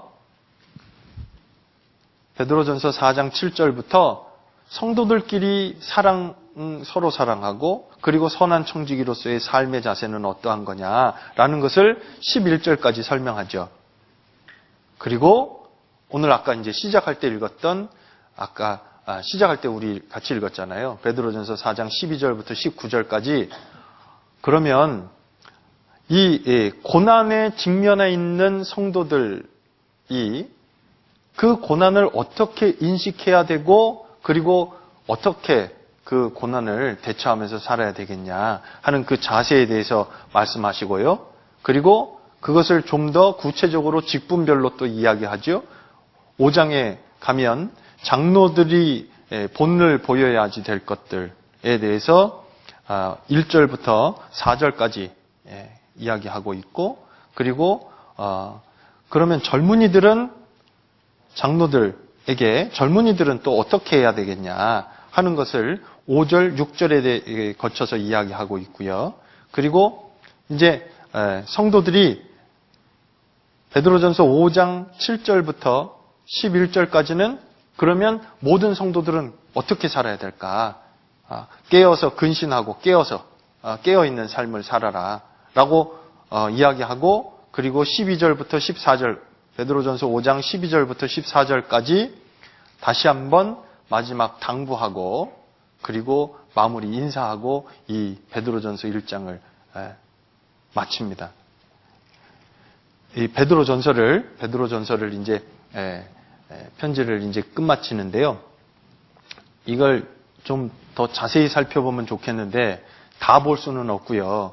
이 핵심 되어지는 내용이 베드로전서 이 4장 12절부터 19절까지 가장 중요한 내용이니까 이것만 다시 한번 짚어보고 그리고 마칠랍니다. 잘 따라오세요. 베드로전서 4장 12절입니다. 여기 보면 고난을 맞닥뜨리고 있는 성도들이 그러면 이 고난을 어떻게 생각해야 되겠냐, 그리고 그 고난에 대해서 어떠한 삶의 태도를 가져야 되겠냐 하는 것을 설명하는데 12절과 13절 말씀만 먼저 같이 읽겠습니다. 사랑하는 자들아, 너희를 시련하려고 오는 불시험을 이상한 일 당하는 것 같이 이상히 여기지 말고 오직 너희가 그리스도의 고난에 참여하는 것으로 즐거워하라. 이는 그의 영광을 나타내실 때에 너희로 즐거워하고 기뻐하게 하려 함이라. 여기 보면요, 고난에 참여하는 것을 어떻게 하래요? 이거 이해가 되셔요? 고난에 참여하는 게 고난이 즐거워요? 고난을 즐겁게 볼 수 있는 시각을 갖는다는 것은요, 참으로 하나님 앞에 정말 더 큰 은혜를 받게 되어지는 그런 마음의 자세다라고 생각할 수 있습니다. 여기 고난을 맞닥뜨리고 있는 성도들에게 고난에 참여하는 것으로 즐거워하라. 이건 그리스도인만이 할 수 있는 거예요. 그 이유가 몇 가지가 있거든요. 첫째는 여기 12절. 왜 고난에 참여하는 것을 즐거워할 수 있냐? 첫 번째 이유가 12절에 있어요. 사랑하는 자들아, 너희를 시련하려고 오는 불시험을 이상한 일 당하는 것 같이 이상히 여기지 말고. 이건 피할 수 없다라는 거예요. 이상히 여기지 마라. 원래 있어야 될 게 있는 거야. 라는 거거든요. 바울 사도가 디모데 후서에서도 말씀하셨잖아요. 그러므로 내가 우리 주의 증거와 또는 주를 위하여 갇힌 자 된 나를 부끄러워 말고 오직 하나님의 능력을 조차 복음과 함께 무엇을 받으라고요? 고난을 받으라고 돼 있어요. 복음과 함께 고난을 받으라. 복음은요, 복음만 받는 게 아니에요. 고난도 함께 받아요. 그리스도인에게 고난은 반드시 있어야 될 거예요. 그러니까 고난이 없어도 되는 것인데 내게 우연히 맞닥뜨려진 것이라 생각하면 이건 감당하기 어렵죠. 그런데 마땅히 있어야 될 것이 있는 거예요. 그러니까 이상한 일이 아니라는 거죠. 그리고 첫 번째는 피할 수 없는 거라는 거고요. 이 고난을 여기 12절에 사랑하는 자들아 너희를 시련하려고 오는 불시험을 시련이라고 얘기하는 건요. 이건 하나님이 우리를 단련시키기 위해서 주신 또 하나의 은혜라는 겁니다. 그러니까 이상하게 여기지 말라는 거예요. 자, 지금 저 좀 보세요. 이걸 하나를 이제 이해하고 가면 좀 더 쉽겠다 생각이 드는데 지금 이 편지를 받을 소아시아에 있는 사람들은 지금 로마에서 있는 그 큰 박해가 점점 확산이 돼서 자기들이 있는 이 지역까지도 오게 될 것을 이제 보고 있는 거잖아요. 그러니까 두렵죠. 근데 그 박해는 누가 하는 거예요? 누가요? 네로가. 황제가. 근데 그 모든 환난이, 모든 시련이, 모든 고난이 결국은 하나님의 허락하심 가운데 있다라는 것을 분명히 알 때 그것이 하나님의 보호하심 가운데 하나님이 우리가 마땅히 당해야 되고 그리고 견딜 만큼만 허락하신다라는 것도 믿고 갈 수 있어요. 이게 중요한 거예요. 첫째는 고난에 참여하는 것을 즐거워할 수 있는 건 피할 수 없기 때문에 이거는 뭐 당연히 있는 것이기 때문에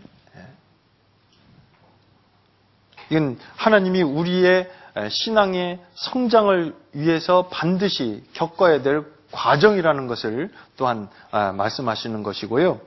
그리고 두 번째 고난에 참여하는 것을 기뻐할 수 있는 건 13절에 있죠. 13절 다시 한번 보세요.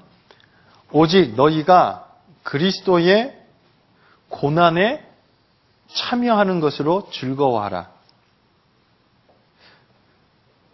그리스도의 고난에 참여하는 거예요. 그리스도인이 받는 고난은 그리스도의 고난에 동참하는 거예요. 그리스도인으로서 받는 고난. 이건 이 참여하다라는 말이요. 동참하다라는 그런 의미거든요. 그러니까 예수님을 믿음으로 말미암아서 예수 그리스도로 말미암아서 복음을 전하는 가운데 받게 되어지는 고난이 결국은 주님의 고난에 주님이 받으신 고난에 동참하게 되어진다라는 거죠. 그러니까 기뻐할 수 있어요. 이건 그리스도인만이 할 수 있는 겁니다. 고난을 기뻐할 수 있는 것. 그리스도인의 특권입니다. 그리고 이 주님의 고난에 동참하게 되어진다는 건 주님과 교제한다는 거거든요. 이건 정말 영광스러운 일이에요. 빌립보서 3장도 찾아보죠. 빌립보서 3장.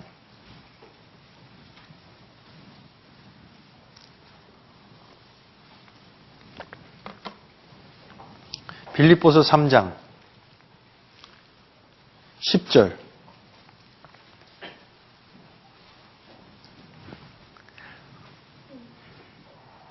10절, 11절 함께 읽겠습니다.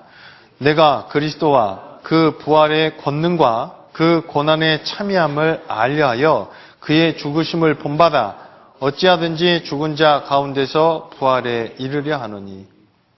여기 보시면 그리스도와 그 부활의 권능과 그 고난의 참여함을 알려하여.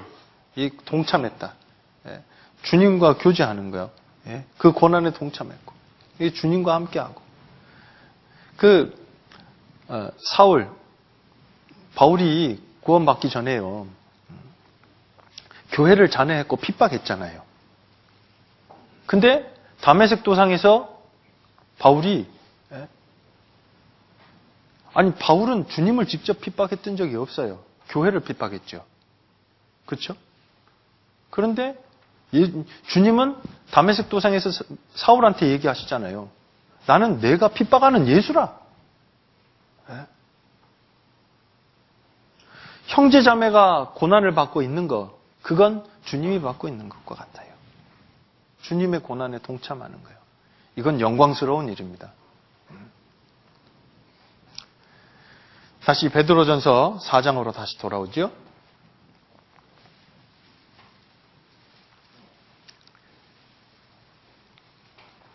그리고 고난에 참여하는 것으로 즐거워할 수 있는 이유가 13절 후반부에 나와요.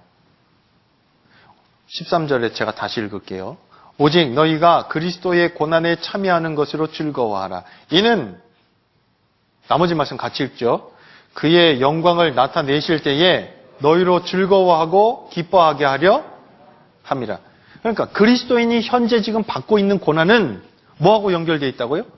앞으로 있을 영광과 연결되어 있는 거예요. 그러니까 지금 받고 있는 고난 이퀄 뭐라고요? 앞으로 영광. 그러니 즐거워할 수 있죠. 고3 때 어떠셨어요? 생각하기도 싫군요. 왜 힘든 거, 어려운 거, 힘든 거, 그거 끝끝내 참고 견뎌요. 그 뒤에 있을, 영광을 바라보고. 이 세상에서도 그래요. 하물며, 영원한 영광으로 갚아주실 하나님 앞에 설 그날을 소망하면서 또 하나님이 갚아주시는 그 놀라운 영광을 보고 있는 사람이 고난을 견디지 못하고 그걸 통과하지 못한다고요? 그건 말이 안 맞는 말이야. 그리스도인이 받는 고난이 앞으로 있을 영광과 연결되어 있다. 세상에서는 고생 좀 덜하고 영광은 더 받고 싶고, 그렇죠? 성경은 뭐라고 하셔요? 고난 없는 곳에는 영광도 없어요. 당연히 있어야 될 거야. 주님이 영광을 받으시기 위해서 먼저 고난 받으셨잖아요. 초림하신 주님은 고난 받으려고 오셨고, 그리고 앞으로 오실 재림하실 주님은 이제 영광 가운데 오셔요. 이스라엘은 그걸 오해했었고, 우리는 성경을 통해 분명히 알고 있잖아요. 그렇죠? 로마서 8장도 찾죠? 로마서 8장.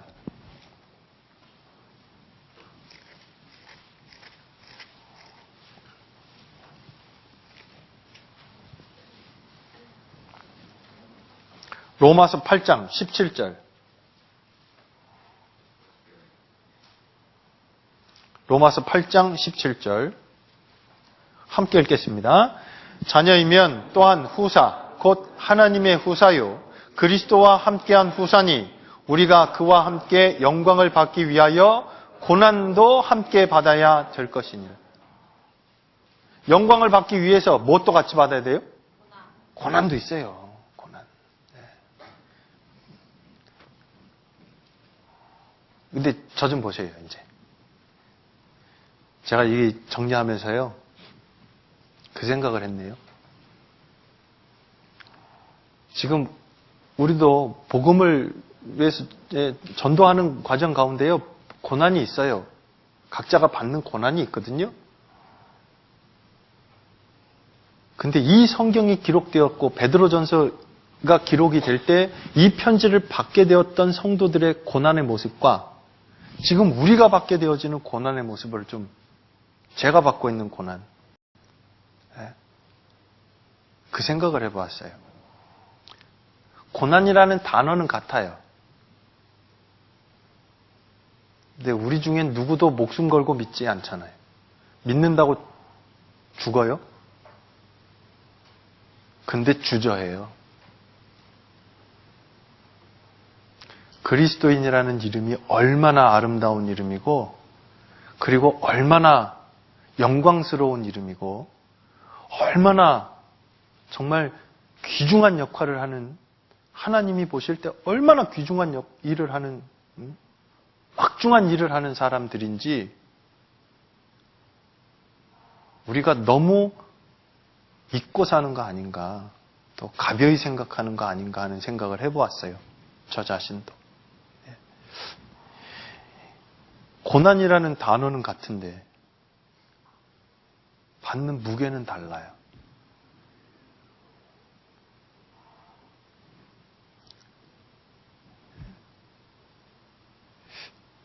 그러면서도 머뭇머뭇하고.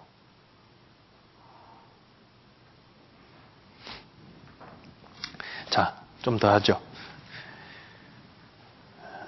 이 주님도 베드로전서 1장 찾겠습니다. 베드로전서 1장. 계속 반복되어지는 내용인데 베드로전서 1장 11절. 자기 속에 계신 그리스도의 영이 그 받으실 뭐하고요? 고난과 후에 얻으실 영광을 미리 증거하여 어느 시 어느 한 때를 지시하시는지 상고하니라. 먼저 고난이 있고 후에 영광을 받게 되어지는 것을 또한 이야기합니다. 이 고난은 영광과 연결되어 있어요. 그런데 이제 베드로전서 4장. 크게 그래서 베드로전서 이 4장의 13절에 그리스도의 고난에 참여한 것으로 즐거워하라. 이유가 크게 세 가지라고요. 첫째는 당연히 있어야 될 일이다. 고난은. 그리스도인으로 마땅히 받아야 될 거다. 그리고 또 하나는 그리스도인으로 받게 되어지는 그 고난은 그리스도의 고난에 참여하는 거다. 거기 동참하는 것이 되는 거다. 영광스러운 일이다. 라는 것을 설명하죠.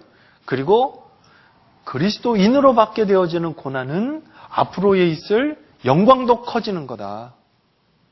그 영원한 영광과 연결되어 있다. 그러니까 즐거워하라. 생각해 보세요. 우리가 갖고 있는 것 중에 영원한 것 있나? 주님이 주신 것밖에 없어요. 우리가 이 땅에 소유하고 있는 건 하나도 영원한 거 없습니다.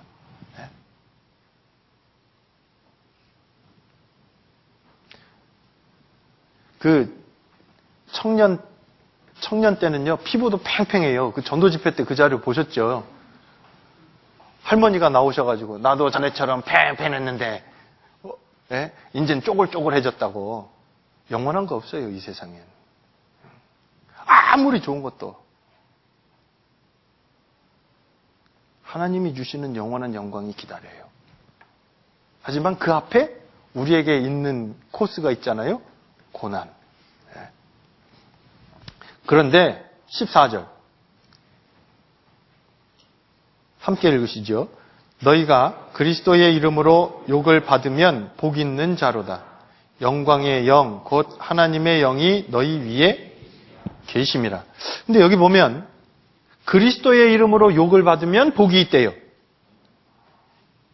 이게 어디서 많이 들어보신 구절 같지 않아요? 마태복음 5장을 찾겠습니다.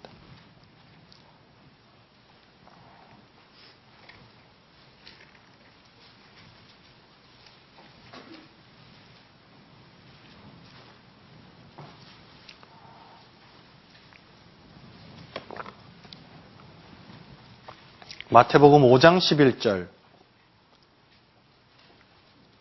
함께 읽죠. 나를 인하여 너희를 욕하고 핍박하고 거짓으로 너희를 거스려 모든 악한 말을 할 때에는 너희에게 복이 있나니. 여기 보면 10절부터 제가 읽으면 의를 위하여 핍박받는 자는 복이 있나니 천국이 저희 것임이라. 나를 인하여 너희를 욕하고 핍박하고 거짓으로 너희를 거스려 모든 악한 말을 할 때에는 너희에게 복이 있나니 기뻐하고 즐거워하라. 하늘에서 너희의 상이 큼이라. 너희 전에 있던 선지자들을 이같이 핍박하였느니라. 주님께 들었던 팔복 가운데 맨 마지막 의를 위하여 핍박받는 자는 복이 있나니 천국이 저희 것임이라. 이 말씀을 이 베드로가 기억하고 썼을 것 같아요. 예. 그런데 문제는 다시 베드로전서 4장 다시 돌아오시죠. 14절에 고난을 받고 욕을 받는데 그게 누구로 말미암아서 받을 때 그게 복이 있다고요? 그리스도의 이름으로 욕을 받는 거예요. 그리스도의 이름을 위해서, 그리스도를 위해서 고난받고 하는 것이 복이 있는 거지. 15절에 너희 중에 누구든지 살인이나 도적질이나 악행이나 남의 일을 간섭하는 자로 고난받지 말려니와. 이게 무슨 말이냐면 자기 잘못된 일로 자기의 잘못으로 말미암아서 고난받는 건 그건 소용이 없다는 거죠. 맞죠? 자기가 잘못한 걸로 고난받는 거. 그러니까 그리스도를 위해서 받는 고난, 그리고 복음을 전하는 가운데 받게 되어지는 고난은 마땅히 받아야 되는 거야. 그런데 자기가 잘못함으로 말미암아서 받게 되어지는 고난은 합당한 게 아니에요. 왜요? 그걸로 말미암아서 하나님의 영광이 나타나지 않거든요. 그러니까 합당치 않은 거야. 이해하셨어요? 그리스도로 말미암아서 받는 고난, 그게 복이 있는 거야. 그걸 설명하고 있고, 그리고 16절에 같이 읽겠습니다. 만일 그리스도인으로 고난을 받은 즉 부끄러워 말고 도리어 그 이름으로 하나님께 영광을 돌리라. 성경에 그리스도인이라는 거 호칭하는 것이 3번 나옵니다.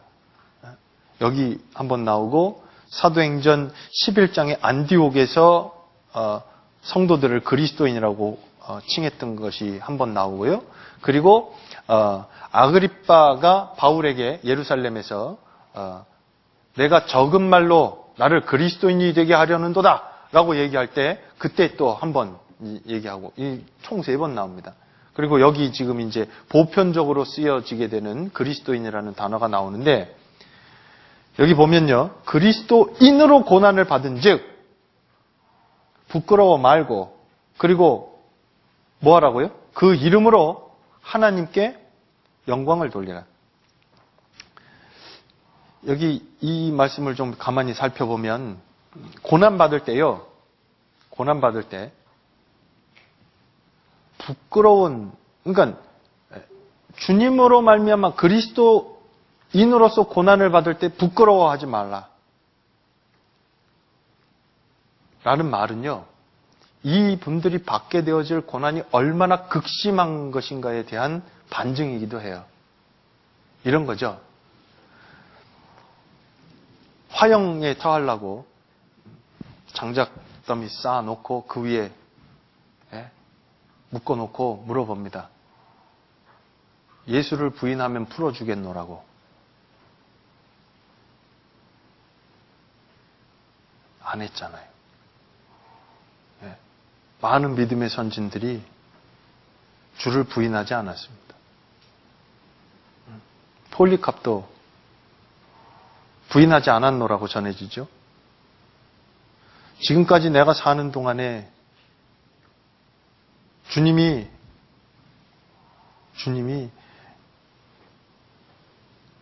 나한테 베푸신 은혜가 있는데 내가 어떻게 주님을 배신할 수 있겠느냐고 부끄러워하지 않았어요. 그리스도인으로 죽임을 당할 지언정 그것을 부끄러워하지 않았습니다. 근데 앞으로 있을 그 시련이, 여기 지금 이 베드로전서 4장에 우리가 지금 살펴보고 있는, 여기에 이야기하고 있는 앞으로에 있을 시련은 대박해를 이야기하고 있는 거거든요. 네. 목숨이 경각간에 달린 아주 위태로운 상황을 이야기하고 있는 거예요. 그 가운데 타협되어질 수 있기 때문에 이 이야기를 하는 겁니다.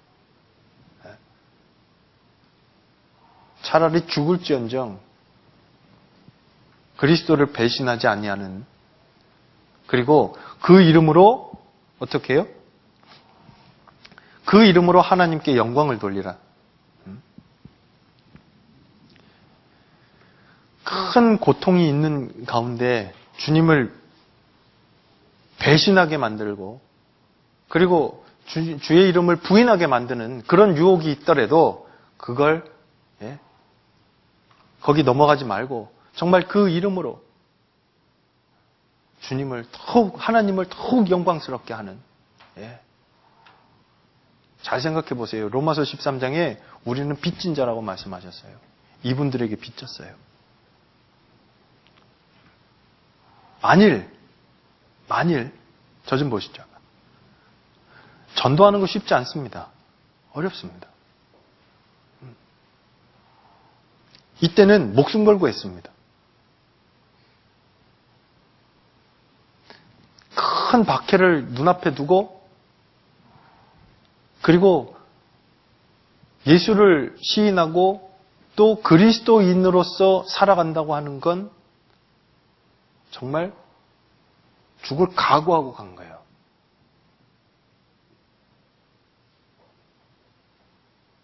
그러면서도 그 일을 마다하지 않고 그리스도인으로 사는 거 부끄러워하지 않았어요. 만일 믿음의 선진들이 부끄러워했고 그리고 그 이름으로 그리스도인으로서 고난받는 그것으로 하나님의 영광을 나타내는 일을 부끄러워했고 뒤로 물러갔다면 우린 이 자리에 없었을지도 몰라요.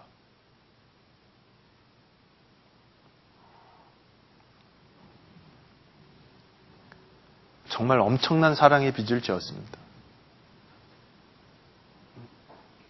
점점 세월이 지나는 동안에 점점 하나님의 말씀을 듣는 걸 싫어하고 귀가 가려워서요. 정말 자기가 듣고 싶은 것만을 들으려고 하고 그리고 하나님의 은혜의 복음을 너무 별것 아닌 것처럼 치부하는 시대에 정말 구원받은 그리스도인이 하나님의 이 은혜 가운데 살고 있고 그리고 복음을 전할 막중한 책임을 갖고 있는 사람들이 주님을 위해서 받는 고난을 주저한다면 믿음의 선진들의 그 신앙 가운데서 신앙을 비추어 보더라도요. 정말 우리는 부끄러울 수밖에 없지 않겠나. 그렇게 된다면.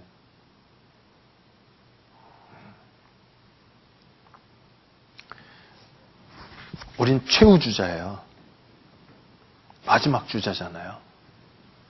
남아있는 힘 전력을 다해서 뛰어야 돼요.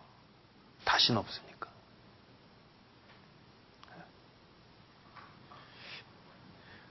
주님을 위해서 고난받는 것, 복음을 전하는 것을 내가 부끄러워하고 있지는 않는가. 그리스도인으로서 받는 고난을 전도하는 가운데 받게 되어지는 그런 일들을 부끄러워하고 있지 않는가. 제 보면서 깊이 저도 되돌아보는 시간이 되었어요.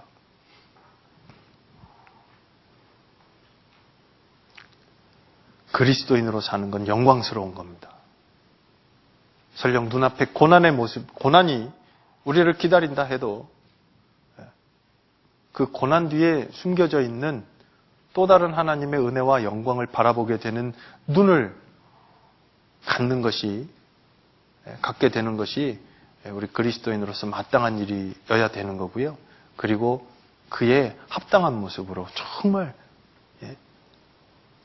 영원한 영광에 그리고 하나님이 우리에게 예비하신 칭찬과 존귀와 영광에 합당한 모습으로 그 앞에 서기를 정말 바라는 마음으로 살아가야 되리라 생각합니다. 여기 이제 조금만 더 말씀드릴게요. 여기 보면요. 17절 베드로전서 4장 17절 보면요. 하나님의 집에서 심판을 시작할 때가 되었나니 만일 우리에게 먼저 하면 하나님의 복음을 순종치 아니하는 자들의 그 마지막이 어떠하며 이게 무슨 말이냐면 하나님의 집은 교회예요. 그리고 심판을 시작할 때가 되었다. 이건 고난, 여기서 이야기하는 심판, 이건 불시험, 그리고 이것은 앞으로 있을 대박해를 이야기하는 거거든요. 그런데 이게 시작할 때가 되었나니 만일 우리에게 먼저 하면 하나님의 복음을 순종치 아니하는 자들의 그 마지막이 어떠하며 또 의인이 겨우 구원을 얻으면 경건치 아니한 자와 죄인이 어디서리요? 이게 무슨 말이냐면요. 의인에게 고난이 있는 것, 그리스도인들이 받게 되어지는 고난이 있다는 것은 끝까지 믿지 않고 배척하는 사람들에게는 뭐가 있다고요? 영원한 멸망만이 기다린다라는 얘기예요.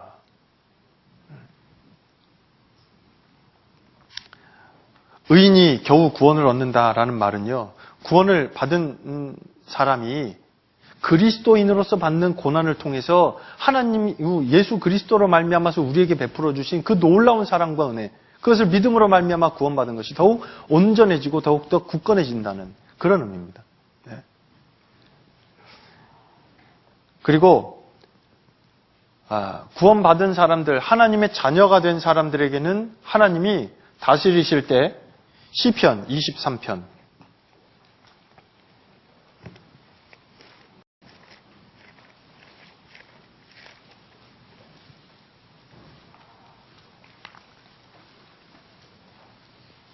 시편 23편 4절 함께 읽으시지요? 내가 사망의 음침한 골짜기로 다닐지라도 해를 두려워하지 않을 것은 주께서 나와 함께 하심이라.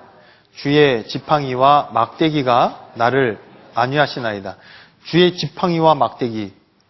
이건 이 양떼를 인도할 때도요. 곁길로 나갈 때 지팡이로 이제 때려서 제 길로 오게 하고, 그리고 말 안 들으면 이제 막대기로 때리잖아요. 그런데 이건 하나님과의 관계가 회복되어진 사람에게 해당되는 거예요. 그리스도인에게. 그리스도인에게는 지팡이와 막대기로. 그런데 구원받지 않은 사람들에게는 기다리는 게 무엇밖에 없어요? 시편 2편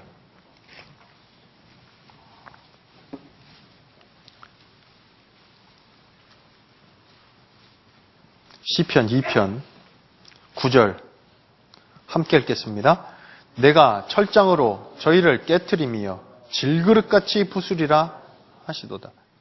구원받은 사람에게는 주의 지팡이와 막대기로 안위하시는데, 그런데 끝까지 믿지 않는 사람들은 뭘로 다스리신다고요? 철장으로요. 이 철장이 뭐냐면 쇠몽둥이, 쇠지팡이 같은, 이걸로 부수시는 거예요. 심판만 남아있어요.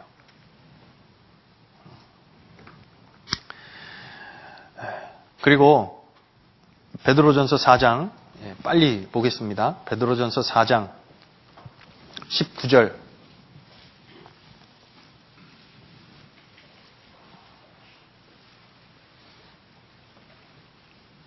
그러므로 하나님의 뜻대로 고난을 받는 자들은 또한 선을 행하는 가운데 그 영혼을 미쁘신 조물주께 부탁할지어다. 여기 보면요. 고난을 받는 자들은, 그러므로 하나님의 뜻대로 고난을 받는 자들은, 잘 이해해야 되는데요. 고난도 하나님이 허락하심 가운데 있다는 거예요.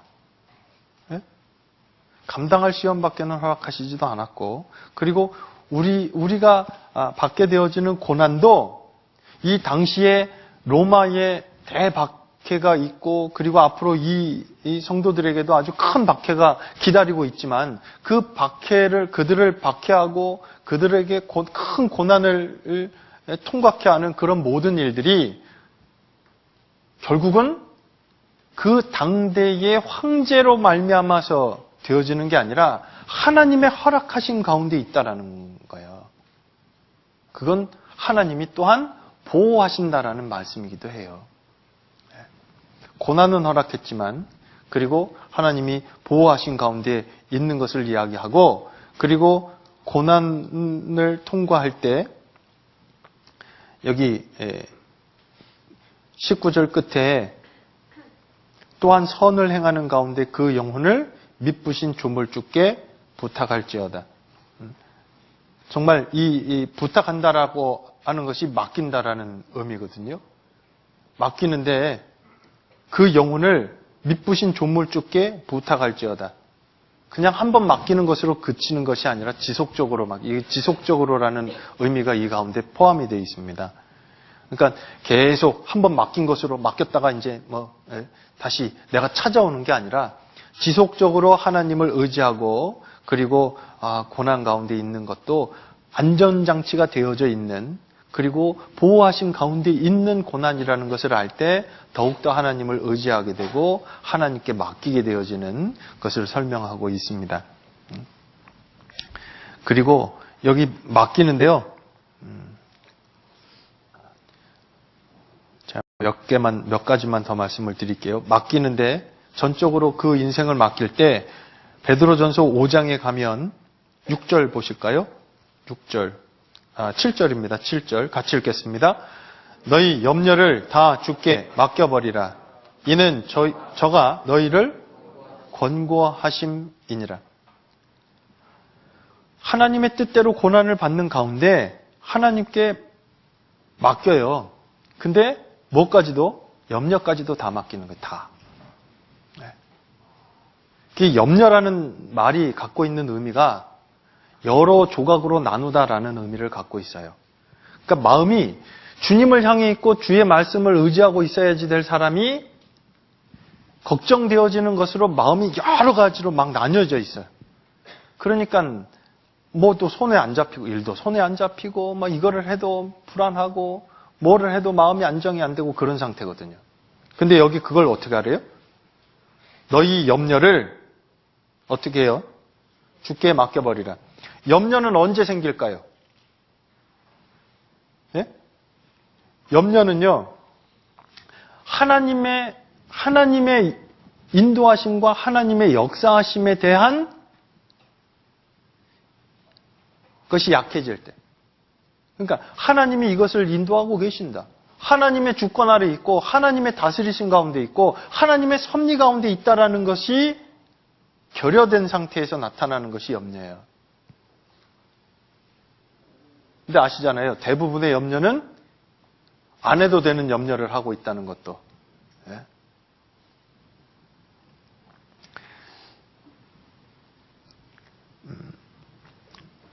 빌립보서 4장을 찾겠습니다. 빌립보서 4장.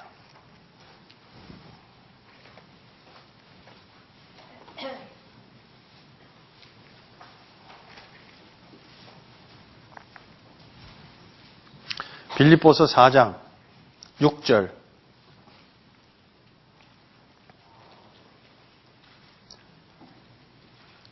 빌립보서 4장 6절을 같이 읽으시죠. 아무것도 염려하지 말고 오직 모든 일에 기도와 간구로 너희 구할 것을 감사함으로 하나님께 아뢰라. 보세요. 아무것도 뭐 하지 말라고요? 염려하지 말래요. 그리고 오직 모든 일에 기도와 간구로 너희 구할 것을 하나님께 아뢰라. 어려운 일이 생겼어요. 곤란한 일이요. 오늘 우리가 배우는 이 베드로 전서에 있는 단어로 이야기하면 고난이 있다고요. 그럴 때 뭐 하라고요? 기도. 하나님 앞에 아뢰는 거야. 염려를 다 맡기는 거야. 그러면 어떻게 된대요? 그러면 걱정스럽고 곤란했던 그 상황이 해결이 돼요? 상황이 해결되지 않아요. 7절을 같이 읽겠습니다. 그리하면 모든 지각에 뛰어난 하나님의 평강이 그리스도 예수 안에서 너희 마음과 생각을 지키시리라. 그 어렵고 곤란한 상황, 근심되어지는 상황 가운데 있을 때 상황을 개선시켜서 그 일들을 넘어가게 만드는 게 아니라 우리 마음을 격려하세요. 너희 마음과 생각을 지키시리라. 하나님의 뜻에 따라서 염려가 아까 어디서부터 출발된다고요? 하나님의 섭리와 하나님의 다스리심을 잊고 있을 때 그리고 그 마음이 결여되어 있을 때 생기는 것이 염려거든요. 고난도 하나님의 보호하심과 하나님이 그 범위를 정해주신 그 안에서 일어나는 일임에도 불구하고 우리는 미처 다 그것을 파악하지 못하고 그 뒤에 숨어 있는 또 다른 하나님의 은혜를 찾는 것보다는 주저앉는 것이 더 빨라요. 그게 염려로 나타나거든요. 그러니까 어렵고 곤란한 일이 있어요. 그런 상황 가운데 하나님 앞에 기도하는 것, 맡기는 것. 그러면 우리의 마음과 생각을 지켜서 하나님의 뜻 가운데, 하나님의 뜻이 이루어지는 가운데 우리가 그 뜻에, 하나님의 뜻에 순종하고 나아가고 하나님의 쓰심에 정말 더 합당한 모습으로 점점 더 자라가도록 하나님이 우리를 다스리십니다. 다시 여기 베드로전서 5장 보시죠. 염려를 맡겨버리라는 이유가 있죠. 7절에 너희 염려를 다 주께 맡겨버리라. 그 이유가 뭐예요? 같이 읽죠. 나머지 말씀. 이는 저가 너희를 권고하신다. 권고하심이니라. 권고하신다라는 말은요, 깊은 관심을 갖고 있다라는 그런 의미거든요. 하나님이 우리를 권고하신다라는 건 깊은 관심을 갖고 보고 계세요. 무엇이 필요한지 다 아셔요. 무엇이 우리에게 정말 가장 필요한 것인지. 그러니까 어렵고 곤란한 일이 있을 때 우리가 제일 먼저 해야 될 건 하나님 앞에 무릎 꿇는 거예요. 기도하는 거예요. 그리고 그것을 하나님의 뜻에 맞춰서. 주님도 그러셨잖아요. 보세요. 주님이요. 이스라엘 백성들은 문제가 있을 때마다 방법을 찾아요. 광야에서도 그랬고 가나안 땅에 들어가서도 그랬고 사무엘상 8장에는 문제가 자꾸 이방 민족에는 왕이 있는데 자기들에게는 없거든. 그리고 계속 이방 민족의 침입을 받게 되고 그렇게 되니까 아니 우리도 다른 민족들처럼 우리에게 왕을 세워주소서. 이 사람들이요. 문제가 있을 때 제일 먼저 했어야 될 게 있어요. 자, 우리의 본이 되시는 주님의 모습을 보죠. 주님은 인생의 가장 극심한 고난의 순간, 십자가를 지기 바로 직전에 겟세마네 동산에서 주님은 기도하셨어요. 그리고 아버지의 뜻이 이루어지기를 기도하셨고 거기에 순종하셨잖아요. 죽기까지.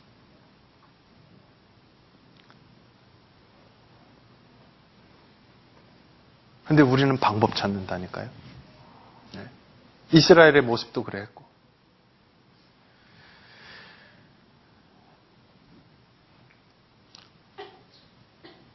자, 이제 맨 뒤에 하나만 더 보고 마치죠.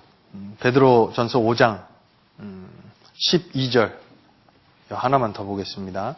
중간에도 좀 더 드릴 말씀이 있는데 여기 베드로전서 5장 12절에 보면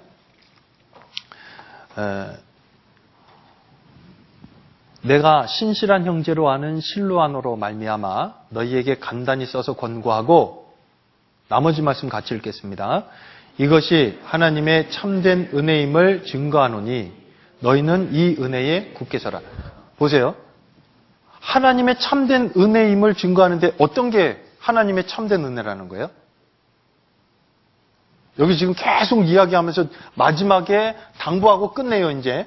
그런데 내가 신실한 형제로 아는 실로아노로 말미암아 너희에게 간단히 써서 권했다. 이건 이제 실로아노를 통해서 전달할 거라는 얘기고. 그리고 이것이 지금까지 이야기했던 내용들이 하나님의 참된 은혜임을 증거하노니 그게 뭔데요? 그리스도를 위하여 받는 고난이 그런 의미거든요. 주님을 위해서 받는 고난이 하나님의 참된 은혜임을 증거하노니 너희는 이 은혜에 굳게 서라.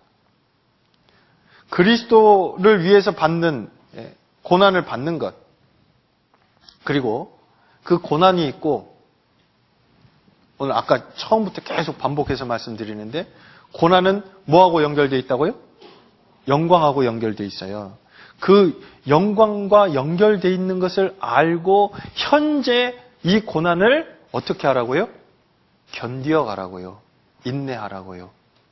그것이 소망을 가진, 산 소망을 가진 그리스도인의 모습이다라는 것을 베드로전서에서 베드로 사도는 그 당대 소아시아에 있는 성도들에게와 그리고 현재를 살아가고 있는 우리에게도 교훈하고 있다고 생각합니다. 같이 기도하시겠습니다. 은혜와 사랑이 충만하신 우리 아버지 하나님, 오늘 베드로 전서를 통해서 그리스도인으로서 받는 고난과 그리고 앞으로 이에 있을 그 놀라운 영광을 소망하며 이 땅에 남은 때를 주의 말씀을 따라 또 소망 가운데 인내하며 살아가야지 될 것을 베드로 전서를 통해서 배웠습니다. 저희의 삶을 정말 주의 말씀으로 더욱더 격려해 주시고 일깨워 주시고 또 힘을 더해 주시고 저희의 삶 가운데 주의 말씀에서 구부러져 있고 또 어그러져 있는 것들 말씀에 비답해 알게 하시고 그리고 정말 그리스도인으로 받는 고난을 감사하며 또 그 즐거움, 그 고난에 참여하는 것을 즐거워하며 그리스도인으로 멋지게 살아갈 수 있도록 아버지 하나님 도와주시길 기도합니다.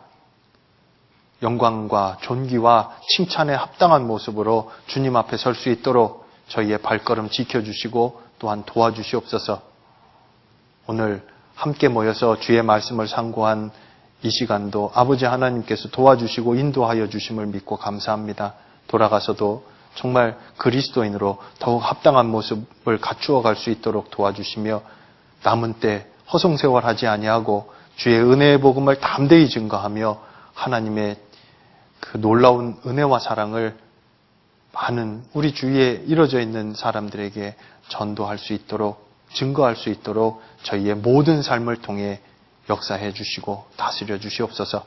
마치고 돌아가는 발걸음 또한 지켜주시고 돌아가서도 각자 맡겨진 역할 충성되이 행할 수 있도록 진실되이 행할 수 있도록 아버지 하나님 도와주시길 간절히 기도합니다. 저희를 사랑하시며 지금도 저희를 위해서 기도하고 계시는 우리 구주 예수 그리스도 이름 받들어 감사하며 기도드렸습니다. 아멘.